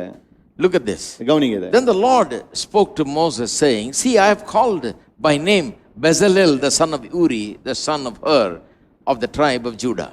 பின்னும் கர்த்தர் மோசேயை நோக்கி, நான் யூதாவின் கோத்திரத்தில் ஊருடைய மகனான ஊரியின் குமாரன் பெசலெயேலை பேர் சொல்லி அழைத்து, he said, I've called. சொல்ல பாருங்க, அழைத்து அப்படின்னு. And Martin Luther's idea of call is a task set by God for a man. அதாவது மார்ட்டின் லூத்தர் இந்த அழைப்பு என்ற வார்த்தைக்கு என்ன சொல்கிறார்? தேவன் ஒரு மனுஷனுக்கென்று வைத்திருக்கிற அந்த குறிப்பிட்ட வேலை,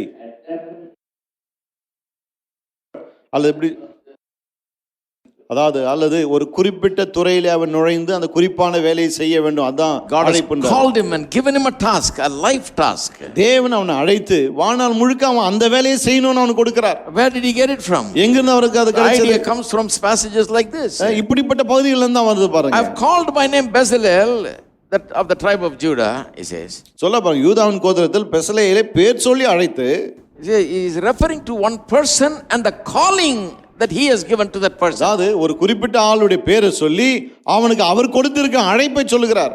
What is the calling? என்ன அழைப்பு? Listen to this. கவனிங்க. And I have filled him with the spirit of God and wisdom and understanding in knowledge and in all manner of workmanship. வினோதமான வேலைகளை அவன் யோசித்து செய்கிறதற்கும், பொன்னிலும் வெள்ளியிலும் வெண்கலத்திலும் வேலை செய்கிறதற்கும், to design artistic works, to work in gold, in silver and bronze, ரத்தினங்களை முத்திரை வெட்டாக வெட்டி பதிக்கிறதுக்கும், மரத்தில் சித்திர வேலைகளை செய்கிறதற்கும், in cutting jewels for setting, in carving wood, and to work in all manner of workmanship. மற்றும் சகலவித வேலைகளையும் யூகித்து செய்கிறதற்கும் வேண்டிய ஞானமும் புத்தியும் அறிவும் அவனுக்கு உண்டாக அவனை தேவ ஆவியினால் நிரப்பினேன். God says, I've called this particular fellow, I know him by name. He says, தேவன் சொல்ல பாருங்க, இவனை தெரியும் எனக்கு, அவனை பேரை சொல்லி நான் அழைச்சிருக்கேன். and I have called him in the sense that I have appointed him and I have set a task for him to do. அவனை அழைத்திருக்கிறேன்னா என்ன சொல்ல வருகிறார்? அவனை ஒரு குறிப்பிட்ட வேலை செய்யும்படி நான் நியமித்து இருக்கிறேன். And then he says, I've given him the ability to work with gold, silver, bronze and woodwork and all kinds of things. அப்புறம் என்ன சொல்ல பாருங்க, இந்த பொன், வெள்ளி, வெண்கலம், ரத்தினம், மரம், இந்த எல்லாவற்றையும் வச்சு வேலை செய்யறதுக்கான ஒரு திராணி அவனுக்கு தந்திருக்கேன். Highly skilled work. ரொம்ப திறம்பட செய்ய வேண்டிய வேலை எது? He says, I've given him the ability. அவர் சொல்றார், அந்த வேலையை திறம்பட செய்ய அந்த திறமையை தந்திருக்கேன். Wisdom and understanding I have given by me. அவனுக்கு வேண்டிய ஞானம், புத்தி, அறிவு நான் கொடுத்திருக்கேன் அவனுக்கு. Then he says, I have appointed with him Aholiab the son of Ahisamach, the tribe of Dan, and I have put wisdom in the hearts of all the gifted artisans that they may make all that I have commanded you. பிறகு சொல்றார், மேலும் நான் கோத்திரத்தில் உள்ள அகிசாமாகின் குமாரனாக அகோலிபாயும் அவனோடு துணையாக கூட்டினதுமன்றி ஞான இருதயமுள்ள யாவருடைய இருதயத்திலும் ஞானத்தை அருளினேன். Not only has he known by name and called him and given him particular talents to do certain work. அவனை பெசலெயேலை பேர் சொல்லி அழைத்து அவனுக்கு தாளந்து திறமை கொடுத்து குறிப்பிட்ட வேலைகளை அவனை செய்ய சொன்னது மட்டும் அல்ல. Not only has God set a task for him to accomplish. அவன் நிறைவேற்ற வேண்டிய பணியை தேவன் அவனுக்கு நியமித்தது மட்டும் அல்ல. He has called another fellow. இன்னொரு ஆளையும் கூப்பிட்டிருக்கார். To join with him and work with him. எதுக்கு? இவனோட இணைந்து வேலையை செய்ய. And given him the ability to work like that. அதுபோல வேலை செய்யக்கூடிய ஒரு திராணியை கொடுத்திருக்கார். அவங்களுக்கே தெரிஞ்சது ஒன்றும் தெரியல. We don't know if those fellows know that it's God given. அந்த ஆட்களுக்கு தெரியுமான்னு தெரியல, இது கடவுள் கொடுத்த காரியம். God says, I know, I gave it. தேவன் சொல்ல, எனக்கு தெரியும், நான் தான் கொடுத்திருக்கேன். And then I've also given the same abilities and talents to a whole group of people so that they can all work. பிறகு சொல்றாரு பாருங்க, ஒரு கூட்ட மக்களுக்கு இது போல தாளந்து திறமை கொடுத்திருக்கேன். எதுக்காக? எல்லாரும் அந்த வேலையை செய்ய. Now he wants to employ all these people to build a tabernacle. பாருங்க, ஆசரிப்பு கூடாரத்தை கட்டுவதற்கு இவங்க எல்லாரையும் வேலைக்கு அமர்த்தணும்னு It விரும்புறாரு. has to be done precisely as God prescribes. தேவன் எப்படி சொல்றாரோ அதே மாதிரி ரொம்ப சரியா செய்யணும். அதை Very important because it is supposed to signify the salvation. அது ரொம்ப முக்கியம். ஏன்னா அது ரட்சிப்பை நிழலாட்டமாய் காண்பிக்கிற ஒன்று, Or to teach about salvation. அல்லது ரட்சிப்பை குறித்து போதிக்கிற ஒன்று. So exactly certain materials must be used like gold, silver and so on. ஆகவே ரொம்ப கரெக்டா அவர் என்ன சொல்றாரா, பொன்னு வெள்ளி அல்லது மற்ற காரியம் அதை தான் பயன்படுத்தணும். Measurements have to be exact. அளவுகள் ரொம்ப கரெக்டா இருக்கணும். Design God given. அந்த வடிவம் தேவன் கொடுத்தார். Materials prescribed by God. பொருள் என்ன பொருளை பயன்படுத்தணும் அதையும் தேவன் சொல்லிட்டார். And experts are provided by God. தேவன் அதுக்கான நிபுணர்களையும் தருகிறார். Are you there? இருக்கீங்களா? Called them. அவரை அழைத்தார். In fact, the man who is in charge of all this, Moses himself is a called man. பாரு, இன்னும் சொல்ல போனா இதுக்கெல்லாம் இன்சார்ஜா இருக்கான மோசே, அவனும் தேவனால் அழைக்கப்பட்டவன். When did God call him? தேவன் அவனை எப்போ அழைச்சார்? I think when he was in his mother's womb. தாயின் கருவில இருக்கும்போதே அழைச்சிருப்பார். Because he was born under difficult circumstances. ஏன்னா கடினமான சூழ்நிலையில வந்து பிறந்தான். Male children were killed in those days. ஆண் பிள்ளைகளை அந்த காலத்துல கொண்டு போட்டாங்க. But God made sure he survived. ஆனா இவன் உயிர் பிழைக்கும்படி கர்த்தர் அருள் செய்தார். God also took him into the palace of Pharaoh and made him be raised there. அது மட்டுமல்ல, இவனை பார்வோன் அரண்மனை கொண்டு போய் அங்கே தேவன் அவனை வளர்த்தார். Why? எதுக்காக? Because if he was raised among Israelites, he would have become full of inferiority complex. He would not have become a leader like that. He could never have stood before Pharaoh and say, let my people go. ஏன்னா இஸ்ரவேல் மக்கள் மத்தியில அவன் வளர்ந்திருந்தா தாழ்வு மனப்பான்மை தான் அவனுக்குள்ள வந்திருக்கும். இந்த மாதிரி தலைவனா இருந்திருக்க மாட்டான். பார்வோனுக்கு முன்னாடி போய் நின்று என் ஜனங்களை போக விடுன்னு பேசியிருக்க மாட்டான். Because they are all slaves for so many generations. எத்தனையோ தலைமுறைகளா எல்லாரும் அடிமைகளா இருந்தாங்க. That gets under your skin and into your blood and becomes your culture also. அது அப்படியே உள்ள இறங்குது, ரத்த ஓட்டத்துல போய் கலந்து உங்களுடைய கலாச்சாரமா மாறிடுது. Slave culture. அடிமை கலாச்சாரம். You know, so those people will just go and stand like this to Pharaoh. அவங்க அந்த மாதிரி ஆட்கள் என்ன பண்ணுவாங்க, பார்வோன் முன்னாடி கை கட்டி இப்படி பணிஞ்சு நிப்பாங்க. God knew none of them will be qualified to lead these people out. ஆண்டவர் தெரியும் இவங்களை வெளியே கொண்டு வர இவங்களுக்குள்ள யாருக்கும் தகுதி கிடையாது. He calls a man. ஆக ஒரு மனுஷனை அழைக்கிறார். Sets aside a man for this task. இந்த வேலைக்கு பிரத்யேகமா ஒரு மனுஷனை தேர்ந்தெடுக்கிறார்.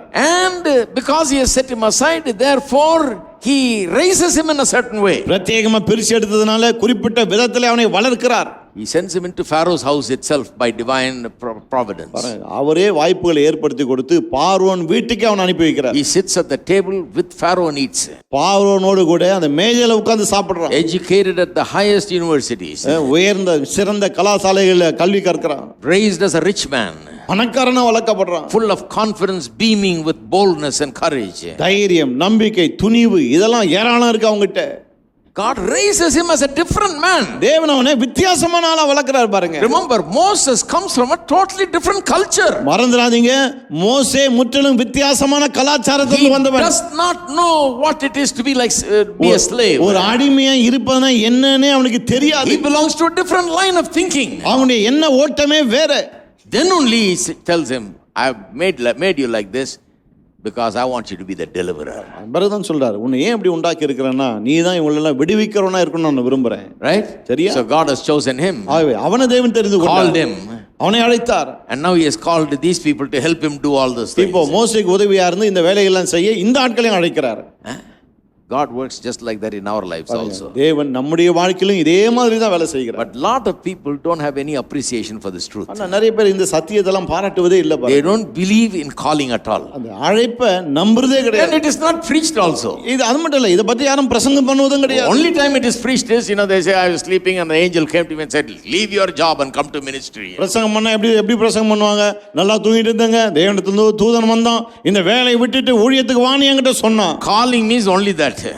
அழைப்புனா அவங்களுக்கு அதுதான் அழைப்பு. அதனால அழைப்பை கேட்ட உடனே மற்றவங்களும் ஓடிடுறாங்க. நம்மள எங்க அழைச்சிட போறாரோ, எங்க ஆப்பிரிக்கா போன்ற போறாரோ ஊழியத்துக்கு, வேணாம்ப்பா அப்படின்னு. Hello, are you there? இருக்கீங்களா? The idea of calling was not taught in a healthy way. பாருங்க, அது அழைப்பு என்கிற அந்த ஐடியா வந்து ஆரோக்கியமான விதத்துல யாரும் போதிக்கிறது இல்ல. So nobody realizes that. அது யாரும் அதை அப்படி ஒன்னு நினைக்கிறதே இல்ல. They think, well, I have to go to work, earn something to meet my needs, you know. அவங்க என்ன நினைக்கிறாங்க, என்ன பண்றதுங்க, தேவைகள் நிறைய இருக்கு, வேலை போய் சம்பாதிச்சா உண்டு.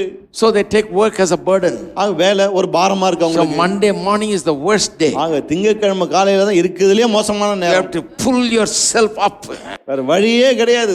and make yourself go to work. எப்படியோ எழுந்து வேலைக்கு போய் தான் And ஆகணும். you're cursing the work and your boss and everything all the way to work. வேலைக்கு போற வழியில முதலாளியை திட்டுறது, வேலையை திட்டுறது, எல்லாரையும் திட்டுறது. And from the time you enter into the time you get out, you're looking at the watch. உள்ள கால் வச்சதுல இருந்து வெளியே வர வரைக்கும் வாட்சே பார்த்துட்டு இருக்கிறது. Waiting to get out and go back home. எப்ப வெளியே வரலாம், வீட்டுக்கு போகலாம்னு வெயிட் பண்ணுங்க. No dedication, determination to work. ஒரு வேலை செய்யணும்னு ஒரு அர்ப்பணிப்பு, No மன உறுதி vision, ஒண்ணும் கிடையாது. no learning skills, திறமைகளை கற்றுக்கொள்ளணும் not ஒண்ணும் கிடையாது. getting better in your job, செய்யற வேலையில இன்னும் நல்லா செய்யணும்னு கிடையாது. no desire to do anything good. நல்லதை செய்யணும்ன்ற ஆசை கிடையாது. You're just surviving. ஏதோ பொழைச்சா போதும். Why? Because calling is not taught. ஏன்னா அது அழைப்புன்னு போதிக்கப்படல. Now you can go to church and get baptized and get Holy Ghost filled and even go and have a vision and trance and go to heaven and all that and go to hell and come back also. பாருங்க, நீங்க கோயிலுக்கு போற ஆளா இருக்கலாம், பரிசுத்தாவின் ஞானஸ்நானம் பெற்று இருக்கலாம், தரிசனத்துல பரலோகமும் போயிருக்கலாம், நரகமும் போயிட்டு வந்திருக்கலாம். But you won't prosper. ஆனா செழிப்பா இருக்க மாட்டீங்க. Why? ஏன்? Because a correction has to be made in your orientation, in your thinking. ஏன்னா சில திருத்தங்களை உங்களுடைய எண்ண ஓட்டத்திலே செய்ய வேண்டியதா இருக்கு. Yeah, your culture has to change. உங்களுடைய வேலை கலாச்சாரம் மாறணும். We've got to think in a different way. வித்தியாசமா சிந்திக்கணும் பாருங்க. You know, we can do all kinds of gymnastics. We can jump up and down and praise the Lord and all that is good. இல்லாத வேடிக்கை வித்தெல்லாம் காட்டலாம், கூச்சி கீச்சி கர்த்தருக்கு ஸ்தோத்திரம் இதெல்லாம் சொல்லலாம். But nothing will happen to us financially. ஆனா பொருளாதார ரீதியா நமக்கு ஒண்ணும் Because நடக்க while we போறது. are jumping, we are saying, I don't want anything, Lord. ஏன்னா ஆவியில குதிக்கும் போது என்ன சொல்றீங்க, ஆண்டவரே எனக்கு எது அடி, எனக்கு ஒண்ணு வேணாம் ஆண்டவரே. ஒண்ணுமே கேட்கல ஆண்டவரே, எனக்கு ஒண்ணுமே வேணாம், இருக்கிறதெல்லாம் கூட விட்டுறேன் நான். I will leave everything. இருக்கிறதே நான் விட்டுறேன். I don't know what God thinks about all this gymnastics. இந்த மாதிரி வேடிக்கை வித்தெல்லாம் காட்டுறாங்களே, கர்த்தர் என்ன நினைக்கிறான்னு தெரியல இதை பத்தி எல்லாம். It's very impossible to prosper. பாருங்க, இந்த மாதிரி இருந்தா செழிக்கிறது இயலாத காரியம்.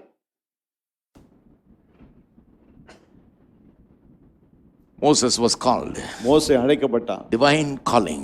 தெய்வீக அழைப்பு. His life was spent working in that calling. பாருங்க, அவனுடைய வாழ்க்கையை அவன் எப்படி செலவழிச்சான், அந்த அழைப்புல இருந்து கொண்டு அதுல வேலை செஞ்சே செலவழிச்சான். Bezalel and his assistants spent their lifetime working in that calling. பெசலேலும் அவனுடைய உதவியாளர்களும் தேவன் அழைத்த அந்த அழைப்பிலேயே வாழ்நாள் முழுக்க இருந்தாங்க. Paul was called in his mother's womb. Pavul தாயின் கருவில் இருக்கும்போது அழைக்கப்பட்டார். He says, God separated me to the gospel. அவர் சொல்ல பாருங்க, இந்த சுவிசேஷத்துக்காக தேவன் என்னை பிரித்தெடுத்தார், Shaped him and formed him. என்னை உருவாக்கி வணைந்தார். He was raised in Tarsus தர்சுவிலே வளர்க்கப்பட்டார் among the Gentiles. புறஜாதிகள் மத்தியிலே. So he was very open to the Gentiles. ஆகவே புறஜாதிகள் வரும்போது ஒரு தாராள மனசோடு He இருந்தார். was a Roman citizen. ரோம பிரஜை அவர். He was not very narrow minded like some of the Jews. சில யூதர்களை போல குறுகிய மனப்பான்மை கொண்ட ஒரு மனுஷன் இல்ல. He was a Jew, he was even a Pharisee, but he was a very highly educated Pharisee. அவர் ஒரு யூதன் தான், பரிசேயன் தான், ஆனா ரொம்ப ரொம்ப படிச்ச ஒரு பரிசேயன். He can learn things. அவர் காரியங்களை கற்றுக்கொள்ள முடியும். God raised him like that. தேவன் அப்படி அவரை வளர்த்தார். He became a citizen of Rome. ரோம பிரஜையானார். Raised in a different way. அவர் வளர்ந்த விதமே வேற வித்தியாசம். God had to make Peter take him by the neck and make him to Cornelius' house, you know. தேவன் பேதுரு என்ன பண்ண, கழுத்தை பிடிச்சி தரத்தன்னு கொர்நேலியு வீட்டுக்கு கொண்டு போக வேண்டியதாச்சு. He had to give him a vision and do something supernatural to make him go there. ஒரு தரிசனத்தை கொடுத்து இயற்கைக்கு அப்பாற்பட்ட காரியங்களை செய்து அவன் அங்க கொண்டு போனான். Otherwise this man will never go to a Gentile's house. இல்லாட்டி இந்த பேதுரு புறஜாதியின் வீட்டுக்குள்ள காலை வைக்க மாட்டார். Is that kind of a Jew? அந்த மாதிரி யூதன். If God told him go and preach to the Gentiles, he said, no God, that's unclean, I will not have anything to do with that. போய் புறஜாதிகள்கிட்ட பிரசங்கம் பண்ணா என்ன சொல்லிருப்பான் பேதுரு, இல்ல ஆண்டவர் அவங்க அசுத்தமானவர்கள், அவங்களுக்கு எனக்கு சம்பந்தமே இல்லன்னு இருப்பான். That's why God showed that vision and said, don't call unclean what I have called clean. ஆகவேதான் தேவன் அந்த தரிசனத்தை காமிச்சாரு, நான் சுத்தமாக்குனது நீ அசுத்தம்னு சொல்லாதன்னு. Because of certain miraculous circumstances he had to go. பாருங்க, ஏதோ ஒரு அற்புதமா சில காரியங்கள் நடந்ததனால வேற வழி இல்லாம போக வேண்டியது. Someone that he did not even know had his address. இந்த ஆட்கள் யாருன்னு தெரியாது, இவனுடைய அட்ரஸோட வர்றாங்க, knocking on the door. வந்து கதவை தட்டுறாங்க. Says, my boss told you to come because God has given him your address. சொல்றாங்க எங்க முதலாளி உங்களை வர சொன்னாருங்க, ஏன்னா உங்க அட்ரஸை தேவன் எங்க பாஸ் கிட்ட கொடுத்து அனுப்பியிருக்காரு. அப்ப டெலிபோன் டைரக்டரி கூட கிடையாது, கர்த்தர் கொடுத்துருக்காரு. ஆனா அவர் எல்லா டைரக்டரியும் வச்சிருக்கிறார். So he had to go. அங்க வேற வழியில You know how he started preaching? அவன் எப்படி பிரசங்கம் பண்ண ஆரம்பிச்சான் I தெரியுமா? will never ever start preaching like that. இந்த மாதிரி நான் பிரசங்கம் பண்ண ஆரம்பிக்கவே மாட்டேன். Read chapter 10 of Acts, the beginning verses. அப்போஸ்தலர் 10ஆம் அதிகாரம் முதல் சில அதிகாரங்கள் வசனங்கள் வாசித்து பாருங்க. He says, you know, normally we don't come to people's house like this, to Gentiles' house. என்ன சொல்லலாம், வழக்கமா நாங்க புறஜாதியுடைய வீட்டுக்கு வருவதெல்லாம் எங்களுக்கு வழக்கம் கிடையாது. We have nothing to do like this. இந்த மாதிரிலாம் எங்களுக்கு வழக்கமே But இல்லை. anyway, I have come, so I'll preach. ஆனாலும் வேற வழி இல்ல, வந்துட்டேன், சரி பிரசங்கம் பண்றேன். அவங்களும் நல்ல ஜனங்க பாருங்க, இப்படி ஒரு பிரசங்க யாரோ வச்சு அவருக்கு சோறு போட்டு பிரசங்கத்தையும் கவனிச்சு ரட்சிக்கவும் பட்டாங்க. They even got saved, you know. ரட்சிக்கவும் பட்டாங்க பாருங்க அவங்க. He preached in that kind of way. பாருங்க பிரசங்கம் இப்படிதான் பண்ணான். So he would not have become a apostle to the Gentiles. அவன் புறஜாதிகளுக்கான அப்போஸ்தலனாய் ஆகியிருக்கவே முடியாது. For to make a man apostle to the Gentiles, God tailor makes that man. புறஜாதிகளுக்கு ஒரு அப்போஸ்தலனை உண்டாக்குறதுக்காக தான் தேவன் அதுக்குன்னே அவனை வடிவமைச்சார். Do you know you and I are tailor made for something? உங்களுக்கு தெரியுமா, உங்களையும் என்னையும் தேவன் ஒரு குறிப்பிட்ட காரியத்துக்காக கனக்கச்சிதமா செஞ்சு வச்சிருக்கார். I am tailor made for here. இங்க இந்த வேலையை செய்ய என்ன தேவன் கனக்கச்சிதமா உருவாக்கி இருக்கிறார். என்னை இதுக்குனே ஷேப் பண்ணி இருக்கிறார். That's the way I feel. அப்படிதான் நான் எடுத்துக்கிறேன். Custom made. அதுக்குன்னே அந்த வேலைக்குன்னே செஞ்சிருக்கிறார். அந்த மாதிரி மொத்தமா மிஷின்ல ரெடிமேட் பண்றது இல்ல அவரு. He does every individual. பாருங்க, ஒவ்வொரு தனி மனிதனையும் அதுக்கு ஏற்ற மாதிரி உருவாக்குறார். Custom fitting. அவர் தைக்கிற Dress எல்லாம் ஆளுக்கு ஏத்த மாதிரி கரெக்ட்டா ஃபிட் ஆகும். தனியா அளவெடுத்து தச்சா மாதிரி தைக்கிறார். மொத்தமா ரெடிமேட்ல 10000 ஷர்ட் அடிச்சு தள்ளுறது இல்ல அவரு. பொது அவனுக்கும் 10 உனக்கும் 10 இது எல்லாருக்கும் 10. நோ கிடையாது. Tailor made. கரெக்ட்டா நமக்குன்னு செஞ்சு அனுப்புறார். You are tailor made for something. நீங்க ஒரு குறிப்பிட்ட காரியத்துக்காக தேவனால் உருவாக்கப்பட்டவர்கள். உங்களுக்கு ஒரு அழைப்பு இருக்கு. God has set a task for you. தேவன் உங்களுக்கு ஒரு பணியை வேலையை வைத்திருக்கிறார். God has made you in such a way and put you in a certain place, given you some experiences and made you go through a certain path because he has called you for something. தேவன் ஏதோ ஒரு காரியத்துக்காக உங்களை அழைத்ததனால தான் உங்களை குறிப்பிட்ட விதத்தில் உண்டாக்கி, குறிப்பிட்ட விதத்தில் உருவாக்கி, குறிப்பிட்ட பாதைகளில் உங்களை கொண்டு வந்து இப்படி குறிப்பிட்ட சில காரியங்களை வாழ்க்கையில செய்திருக்கிறார். And when you realize this and walk in that path, that is where prosperity is waiting. இதை நீங்கள் உணர்ந்து அந்த பாதையில நடக்கும்போது அங்கதான் செழிப்பு உங்களுக்காய் காத்திருக்கிறது. Prosperity is a byproduct of this. இதனுடைய துணைப்பொருள் தான் செழிப்பு.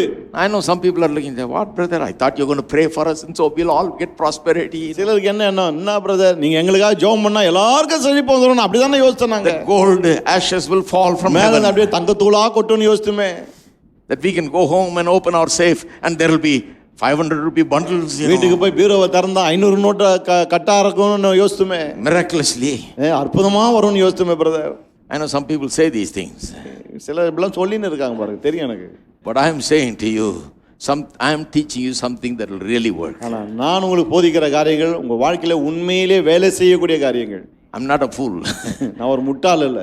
I know what the word of God says. தேவனுடைய வார்த்தை என்ன சொல்லுதுன்னு telling you something that will definitely work. நிச்சயமா உங்களுக்கு வேலை செய்யக்கூடிய சில காரியங்களை சொல்லிட்டு இருக்கேன். No matter who you are. நீங்க யாரா இருந்தாலும் சரி. What country, what nationality, what caste, what background you belong to. நீங்க எந்த தேசம், இனம், மொழி, எந்த பின்னணியை சேர்ந்தவங்களா இருந்தாலும் சரி. You may be rich or poor, you may be, whatever. நீங்க ஏழையா இருக்கலாம், பணக்காரனா இருக்கலாம், நீங்க எப்படி வேணா இருக்கலாம். You may be even educated or uneducated. நீங்க படிச்சவங்களா இருக்கலாம், படிக்காதவங்களா இருக்கலாம். God's laws will lift you. தேவனுடைய பிரமாணங்களை உங்களை உயர்த்தி pull you up from where you are and bring you up. நீங்க இருக்கிற அந்த நிலையில இருந்து உங்களை தூக்கி எடுத்து மேல கொண்டு It வந்துரும். will cause you to overcome every obstacle. எல்லா தடைகளையும் நீங்கள் தாண்டி வர உதவி செய்யும். Make you a success in your life. வாழ்க்கையில உங்களை வெற்றியாளனாய் மாற்றும். Because God's laws are designed for that. ஏன்னா தேவனுடைய பிரமாணங்கள் இதற்காகவே வடிவமைக்கப்பட்டிருக்கு. Made to make you prosperous, made to help you retain prosperity. உங்களை செழிக்க வைக்க, செழிப்பை தக்க வைத்துக் கொள்ள அந்த விதத்தில் கர்த்தர் பிரமாணங்களை வடிவமைத்திருக்கிறார். Why? எதற்காக? Because prosperity is the only kind of life that God has ever designed for man. ஏன்னா தேவன் மனுஷனுக்காக வடிவமைத்த வாழ்க்கை எப்படிப்பட்டது? செழிப்பின் வாழ்க்கை. அது மட்டும் தான் அவர் வைத்தது. He has no other plan. வேற திட்டமே அவர்கிட்ட Some கிடையாது. people say, well, some people God gives this, brother. For some people, no. சில உடனே டக்குன்னு இல்ல பிரதர், சிலருக்கு தேவன் இதை கொடுக்கிறார், சிலருக்கு அப்படி செய்யறார் பிரதர் அப்படின்னா. I told one man, you are wiser than God. அப்போ ஒருத்தர் சொன்ன, நீங்க தேவனை விட பெரிய ஞானி அப்படின்னு. God says only one plan. தேவன் சொல்றார் ஒரே ஒரு திட்டம் தான். One plan. ஒரே திட்டம். That is prosperity. செழிப்பின் திட்டம். Martin Luther was actually a monk. Martin Luther ஒரு துறவி பாருங்க. He has actually given up all comforts in life. அவர் இன்னும் சொல்லப்போனா வாழ்க்கையில எல்லா சொகுசுகளையும் வேணான்னு விட்டவர். He has given up marriage and the family life and all of that. திருமணத்தை துறந்தவர், குடும்ப வாழ்க்கையை துறந்தவர், எல்லாத்தையும் He's a துறந்தவர். good man of God. நல்ல ஒரு கடவுளுடைய மனுஷன். Those people are very good people. They want to serve God. You see. இவங்க ரொம்ப நல்ல ஆட்கள், கடவுளுக்கு சேவை செய்யணும்னு விரும்புறவங்க. Because who will leave family life and all the comforts and not even sleep on a bed and sleep on the floor and all that? குடும்ப வாழ்க்கை, வசதி வாய்ப்புகள், நல்ல படுக்கை இதெல்லாம் விட்டுட்டு தரையில படுக்கிறதுக்கு யார் முன் வருவா? He was a highly educated man. He had a PhD back in the 15th century. ரொம்ப நல்லா படிச்ச மனுஷன், 15ஆம் நூற்றாண்டிலே டாக்டர் பட்டம் பெற்றவர். That kind of a man. அந்த மாதிரி ஒரு மனுஷன் Gave up everything. எல்லாத்தையும் விட்டார். Became a priest. ஒரு துறவியானார், பாதிரியாரானார். Oh, he lived with his whole philosophy of not wanting anything, any comfort. வாழ்க்கை தத்துவமே அவருக்கு இதுதான். வாழ்க்கையில எந்த சொகுசும் எந்த இதுவும் எனக்கு வேண்டாம். He had a negative attitude about material things. பொருளாதார காரியங்களை குறித்து அவருடைய எண்ணமே ரொம்ப பிற்போக்கா இருந்தது. But then he started working on this concept of salvation. அதன் பிறகு ரட்சிப்பை பற்றி அவர் யோசிக்க ஆரம்பிச்சார். You know his doctrine of salvation, that is not our works, it is by faith we receive it. ரட்சிப்பை குறித்து அவருடைய போதனைகளுக்கு தெரியும் இல்லையா? நம்முடைய கிரியைகள் அல்ல, விசுவாசத்தினால தான் ரட்சிப்பை பெறுகிறோம் அப்படின்னு சொன்னாரு. What our works do not qualify us. நம்முடைய கிரியைகள் நம்மை தகுதிப்படுத்துவதில்லை. He has done the work. வேலையை அவர் செஞ்சு முடிச்சிட்டார். Jesus has done it on the cross. இயேசு அதை சிலுவையில் செஞ்சு முடிச்சிட்டார். I only put my faith in him. இப்போ அதை நான் விசுவாசிக்கணும். So my works and how hard I try to satisfy God doesn't matter. ஆகவே என்னுடைய கிரியைகள் மூலமாக கடவுளை எவ்வளவுதான் திருப்திப்படுத்த நான் கஷ்டப்பட்டாலும் அதெல்லாம் ஒரு பொருட்டு இல்லை. My works do not qualify me. என்னுடைய கிரியைகள் என்னை தகுதிப்படுத்துவது இல்லை. As he was working on that particular line of thinking, இந்த குறிப்பிட்ட அந்த ரட்சிப்பை குறித்து அந்த குறிப்பிட்ட காரியத்தை அவர் யோசிச்சுட்டு அதுல வேலை செய்யும் போதுதான் he turned to himself and said, well, then why did I renounce every comfort and every good thing? அப்பதான் தன்னை பற்றி யோசிக்க ஆரம்பிச்சார். எதுக்கு நான் எல்லா வசதி வாய்ப்பு சொகுசு எல்லாத்தையும் விட்டுட்டு வந்தேன்? Why did I renounce married life? ஏன் திருமண வாழ்க்கையை துறந்தேன்? Why did I say I did not want to do the normal duties of a common man? ஒரு சராசரி மனுஷன் செய்யக்கூடிய அந்த அப்படிப்பட்ட காரியங்களை நான் செய்ய மாட்டேன்னு ஏன் விட்டுட்டு வந்தேன்? Why did I think about the worldly duties as something low? இந்த உலக வேலைகள் எல்லாம் ரொம்ப தரம் தாழ்ந்த காரியங்கள் ஏன் நான் யோசிச்சேன்? Why? ஏன்? Why did I renounce all those things? எதுக்கு இதெல்லாம் வேணாம் துறந்து வந்தேன்? These things don't matter to God at all. இதெல்லாம் ஆண்டவருக்கு ஒரு பொருட்டே இல்லையே. God is not asking me to do this. இதெல்லாம் நான் செய்யணும்னு கர்த்தர் He என்கிட்ட is not சொல்லல. asking me to renounce anything. எதையுமே அவர் என்ன துறக்க சொல்லல. He's not requiring these things from me. இந்த காரியம் எல்லாம் நான் செய்யணும்னு அவர் கேட்கல. In fact, he made everything for me. இன்னும் சொல்ல போனா எல்லாவற்றையும் எனக்காக உண்டாக்கினார். And when man sinned and lost everything, he sent Jesus to redeem him and give him back everything again. மனுஷன் பாவம் செய்து எல்லாவற்றையும் இழந்த பிறகு இயேசுவை தேவன் அனுப்பினார். எதற்கு? மனுஷனை மீட்டெடுத்து திரும்ப அனைத்தையும் அவனுக்கு தருவதற்கு. Why should I renounce all these things? நான் எதுக்கு இது எல்லாத்தையும் துறக்கணும்? Then he said that renunciation of these things amounts to selfishness. It is only something that satisfies me but does not fulfill God's purpose and vision. அப்புறம் என்ன சொன்னாரு பாருங்க, இப்படி நான் அனைத்தையும் துறந்தேனே, இந்த துறவு எதை காட்டுகிறது? நான் சுயநலம் உள்ளவன் என்பதை காட்டுது. ஏன்னா இதை நான் துறந்ததுனால தேவனுடைய நோக்கத்தையும் திட்டத்தையும் எதையுமே நான் செய்யலன்றாரு. God has given me certain abilities and talents. தேவன் எனக்கு சில வரங்களை தாளங்களை தந்திருக்கிறார். Must become a blessing to many. அது அநேகருக்கு ஆசீர்வாதமா. He has got a task for me. எனக்குன்னு ஒரு வேலையை கொடுத்திருக்கார். But such people, they go into a room and they stay there and sometimes they never even come out, you know. அப்படிப்பட்ட ஆட்கள் பாருங்க, சில நேரத்துல போய் ரூமுக்குள்ள கதவை அடைச்சிக்கிறாங்க. சில நேரங்களில் வெளியே வருவதே கிடையாது அவங்க. Because they think that's the way to live holy. அவங்க என்ன நினைக்கிறாங்க? பரிசுத்தமா வாழணும்னா இப்படி தான் வாழணும். They are sincere but sincerely wrong. உண்மையான ஆட்கள் தான், ஆனா பெரிய தவறு செய்யறாங்க பாருங்க. He said, no, my renunciation is wrong. அவர் சொல்றார், நான் துறந்து வந்தது தவறு. Instead of renunciation, I must have an appreciation for what God has done. And I must appropriate everything. Use everything for God's glory and do God's will here. என்ன சொன்னாரு? எல்லாவற்றையும் துறந்ததுக்கு பதிலாக இந்த காரியங்களை முதல் கர்த்தர் எனக்காக என்ன செய்தாரோ அதை முதல் நாம் பாராட்டணும். பாராட்டி எனக்குன்னு அதை எடுத்துக்கொண்டு பிறகு அதை கொண்டு தேவன் எனக்கு நியமித்து இருக்கிற காரியங்களை நான் செய்யணும்னாரு. Only that pleases God. அதை செய்யும் போதுதான் அது தேவனுக்கு பிரியமா இருக்கு. God is pleased when I thankfully accept everything that He has given me and enjoy it in the right way and use it in the right way for His glory. தேவன் எனக்கு கொடுத்திருக்கிற எல்லாவற்றையும் நான் பெற்றுக்கொண்டு அதை சரியான விதத்தில் நான் அனுபவித்து சரியான விதத்தில் அவருடைய மகிமைக்காக நான் பயன்படுத்தும் போது அதுதான் அவருக்கு மகிமையை கொண்டு வருது. God is not pleased with my renunciation of நான் these எல்லாத்தையும் things. துறக்கிறதுனால தேவனுக்கு அது பிரியமில்லை. So He gave up that life of renunciation and got back into normal life. ஆகவேதான் அந்த துறவு வாழ்க்கையை துறந்து சகஜ வாழ்க்கைக்கு திரும்பினார். துறவு வாழ்க்கையை துறந்தார், சகஜ வாழ்க்கைக்கு திரும்பினார். Because he now saw some spiritual purpose in normal life. ஏன்னா இப்பதான் அந்த சகஜ வாழ்க்கையில ஒரு ஆவிக்குரிய நோக்கம் இருக்கிறது என்பதை அவர் கண்டு கொண்டார். He saw that God has a purpose. தேவன் ஒரு நோக்கத்தை வச்சிருக்காருன்னு கண்டார். God has made everything for man. தேவன் மனுஷனுக்காக தான் எல்லாத்தையும் உண்டாக்கினார். We must enjoy these things. ஆகவே மனுஷன் அதெல்லாம் அனுபவிக்கணும் and use everything எல்லாவற்றையும் பயன்படுத்தணும் to fulfill God's purpose. தேவனுடைய நோக்கத்தை நிறைவேற்றுவதற்காக bring God glory. தேவனுக்கு மகிமையை கொண்டு வருவதற்காக. Without making that adjustment in our mentality, prosperity can never come. நம்முடைய மனதிலே இப்படிப்பட்ட ஒரு மாற்றத்தை கொண்டு வராம செழிப்பு வர முடியாது. உள்ள கொஞ்சம் அட்ஜஸ்ட் பண்ணுங்க. ஒரு நாப் ஒன்று இருக்கும் பாருங்க, லேசா திருப்புங்க. Make that adjustment. அந்த உள்ள அந்த அட்ஜஸ்ட்மெண்ட்டை பண்ணுங்க. Get rid of all that negative attitude. பிற்போக்கான எண்ணங்கள்லாம் வெளியே தள்ளுங்க. Begin to appreciate this great and wonderful God who has given you everything. எல்லாவற்றையும் உங்களுக்கு தந்த இந்த மகா தேவன், அற்புதமான தேவன், அவரை பாராட்ட ஆரம்பிங்க. Everything He has provided for you. எல்லாவற்றையும் உங்களுக்காக தான் அவர் தந்திருக்கிறார். He wants you to enjoy it. எல்லாத்தையும் நீங்க என்ஜாய் பண்ணணும். These are legitimate blessings of God. இவைகளெல்லாம் தேவன் உங்களுக்கு தந்திருக்கிற நியாயமான ஆசீர்வாதங்கள். You must use it. அவைகளை பயன்படுத்துங்க. Use it for God's purposes. தேவ நோக்கங்களுக்காக பயன்படுத்துங்க. And do what God tells you to do. அதை கொண்டு நீங்க என்ன செய்யணும் கர்த்தர் சொல்றாரோ அதை செய்து live for God in the fullest way. தேவனுக்காக ஒரு நிறைவான வாழ்க்கையை வாழுங்க. சும்மா அதை திறந்தேன் இதை திறந்தேன் கூடாது. ஒருத்தர் சொன்னார், நான் கறியை நிறுத்தி 6 வருஷம் ஆகுது. I stopped eating meat. சொல்லப்பா, நான் கறி சாப்பிட்றது நிறுத்தி 6 மாசம் ஆகுதுன்னு. Said why?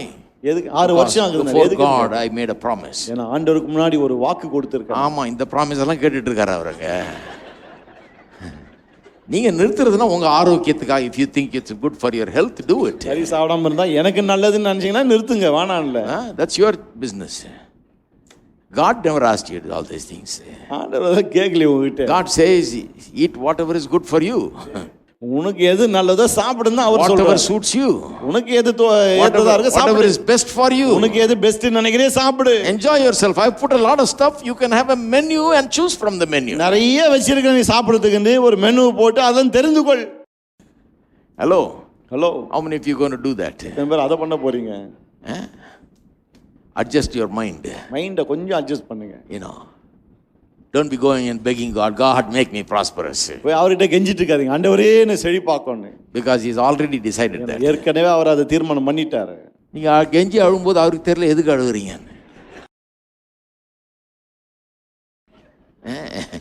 Don't do that. அதை செய்யாதீங்க. Make the adjustment in your mind. அட்ஜஸ்ட்மென்ட்ட மனசுல செய்யுங்க. And begin to say, Lord, I thank you for every blessing. சொல்ல ஆரம்பிங்க, ஆண்டவரே எல்லா ஆசீர்வாதங்களுக்காக உமக்கு நன்றி சொல்றேன். Help me to understand it. இதெல்லாம் விளங்கிக் கொள்ள உதவி, appreciate it, பாராட்ட உதவி, receive it, பெற்றுக்கொள்ள உதவி, use it, பயன்படுத்த உதவி for your glory, உமது மகிமைக்காக, so that I may do your will and accomplish your இதன் மூலமா purposes. உம்முடைய சித்தத்தை செய்து நிறைவேற்ற எனக்கு உதவி செய்யும். You will be nothing but prosperous. அப்ப உங்களால செழிப்பாகாம இருக்கவே முடியாது. You will do your work in a different way. வேலையை வித்தியாசமா செய்வீங்க. Tomorrow morning when you go to work, காலையில வேலைக்கு போகும்போது get up and think about calling. எழுந்த உடனே அழைப்பை பற்றி யோசிங்க. It's my calling. என்னுடைய அழைப்பு. God has called me. தேவன் என்னை அழைத்திருக்கிறார். I am a contributor of something wonderful to society. சமுதாயத்துக்கு சில அற்புதமான காரியங்களை என்னால பங்களிப்பா கொடுக்க முடியும். So, if you think like that, you'll be at the work 5 minutes early. இப்படி யோசித்தீங்கன்னா வேலைக்கு 5 நிமிஷம் முன்னாடியே போயிடுவீங்க. You will leave 10 minutes late. 10 நிமிஷம் லேட்டா கிளம்புவீங்க You will வேலைக்கு. not be always looking at the watch, you know. அங்க உட்கார்ந்துட்டு வாட்சியே பார்த்துட்டு இருக்க மாட்டீங்க.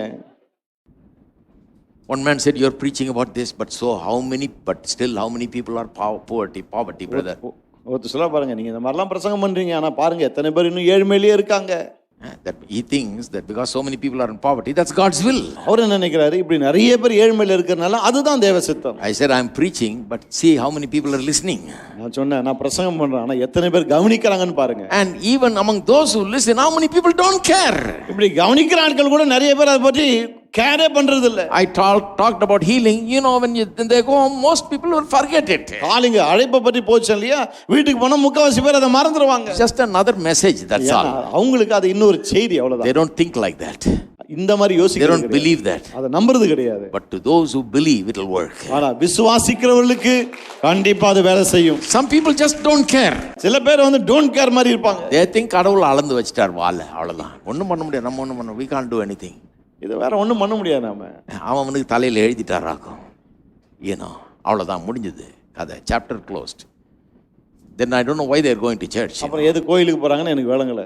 Just to do some rituals. சில சடங்குகளை செய்துக்கா போவாங்கன்னு நினைக்கிறேன். But I don't think of it like that. ஆனா நான் அப்படி அதை பற்றி நினைக்கிறதே இல்ல. God is full of success principles. பாருங்க, தேவன் இங்க வெற்றியின் கோட்பாடுகளை நிறைச்சி வச்சிருக்காரு. Amen. Amen. Let's all stand up together. எல்லாரும் தயவு செய்து எழுந்து And let's pray. நாம் ஜெபிப்போம். Let's lift up our hands and give thanks to God. கரங்களை உயர்த்தி கர்த்தருக்கு நன்றி சொல்வோமா. Thank you, Jesus. Father God, in the name of Jesus, we come. பிதாவாகிய தேவனே, இயேசுவின் நாமத்தில் உம்முடைய வருகிறோம். Thank you, Lord, for these truths. இந்த சத்தியங்களுக்காக உமக்கு நன்றி ஆண்டவரே. And I pray that these things will enlighten people today. இந்த காரியங்கள் இன்றைக்கு மக்களுக்கு வெளிச்சத்தை தரட்டும். There will be a transformation பெரிய மாற்றம் உண்டாகும் in the way we think and do things, நாங்கள் சிந்திக்கிற காரியங்களை செய்கிற விதங்களிலே, so that we will become a prosperous people, நாங்கள் செழிப்புள்ள மக்களாக மாறட்டும் கர்த்தாவே. so that we will enjoy God's blessings and be a blessing to others, தேவனுடைய ஆசீர்வாதங்களை நாங்கள் அனுபவிக்கிறது மட்டுமல்ல, மற்றவர்களுக்கு நாங்கள் ஆசீர்வாதமாய் மாறட்டும். so that we will live in a position where we lack nothing and we eat to the full. ஒன்றும் குறைவுபடாத திருப்தியாய் அப்பம் புசிக்கிற அப்படிப்பட்ட நிலையில நாங்கள் So இருக்கட்டும். that we will live that good life அந்த நல்ல வாழ்க்கையை நாங்கள் வாழட்டும் கர்த்தாவே. that has been made possible through Jesus Christ. இயேசு கிறிஸ்துவின் மூலமா அந்த நல்ல வாழ்க்கையை நீர் எங்களுக்கு சாத்தியமாக்கி இருக்கிறீரே. We give you thanks. உமக்கு நன்றி சொல்லுகிறோம். Jesus' name we pray. இயேசுவின் நாமத்தில் ஜெபிக்கிறோம். Amen. Amen. Now may the grace of our Lord Jesus கர்த்தராகிய Christ, இயேசு கிறிஸ்துவின் the love of the Father, பிதாவின் the அன்பும் fellowship of the Holy பரிசுத்த Spirit ஆவியின் ஐக்கியமும் abide with each and every one of us for now and forevermore. இன்றும் என்று சதா காலமும் நம் ஒவ்வொருவரோடும் தங்கி இருப்பதாக. Amen. ஆமென்.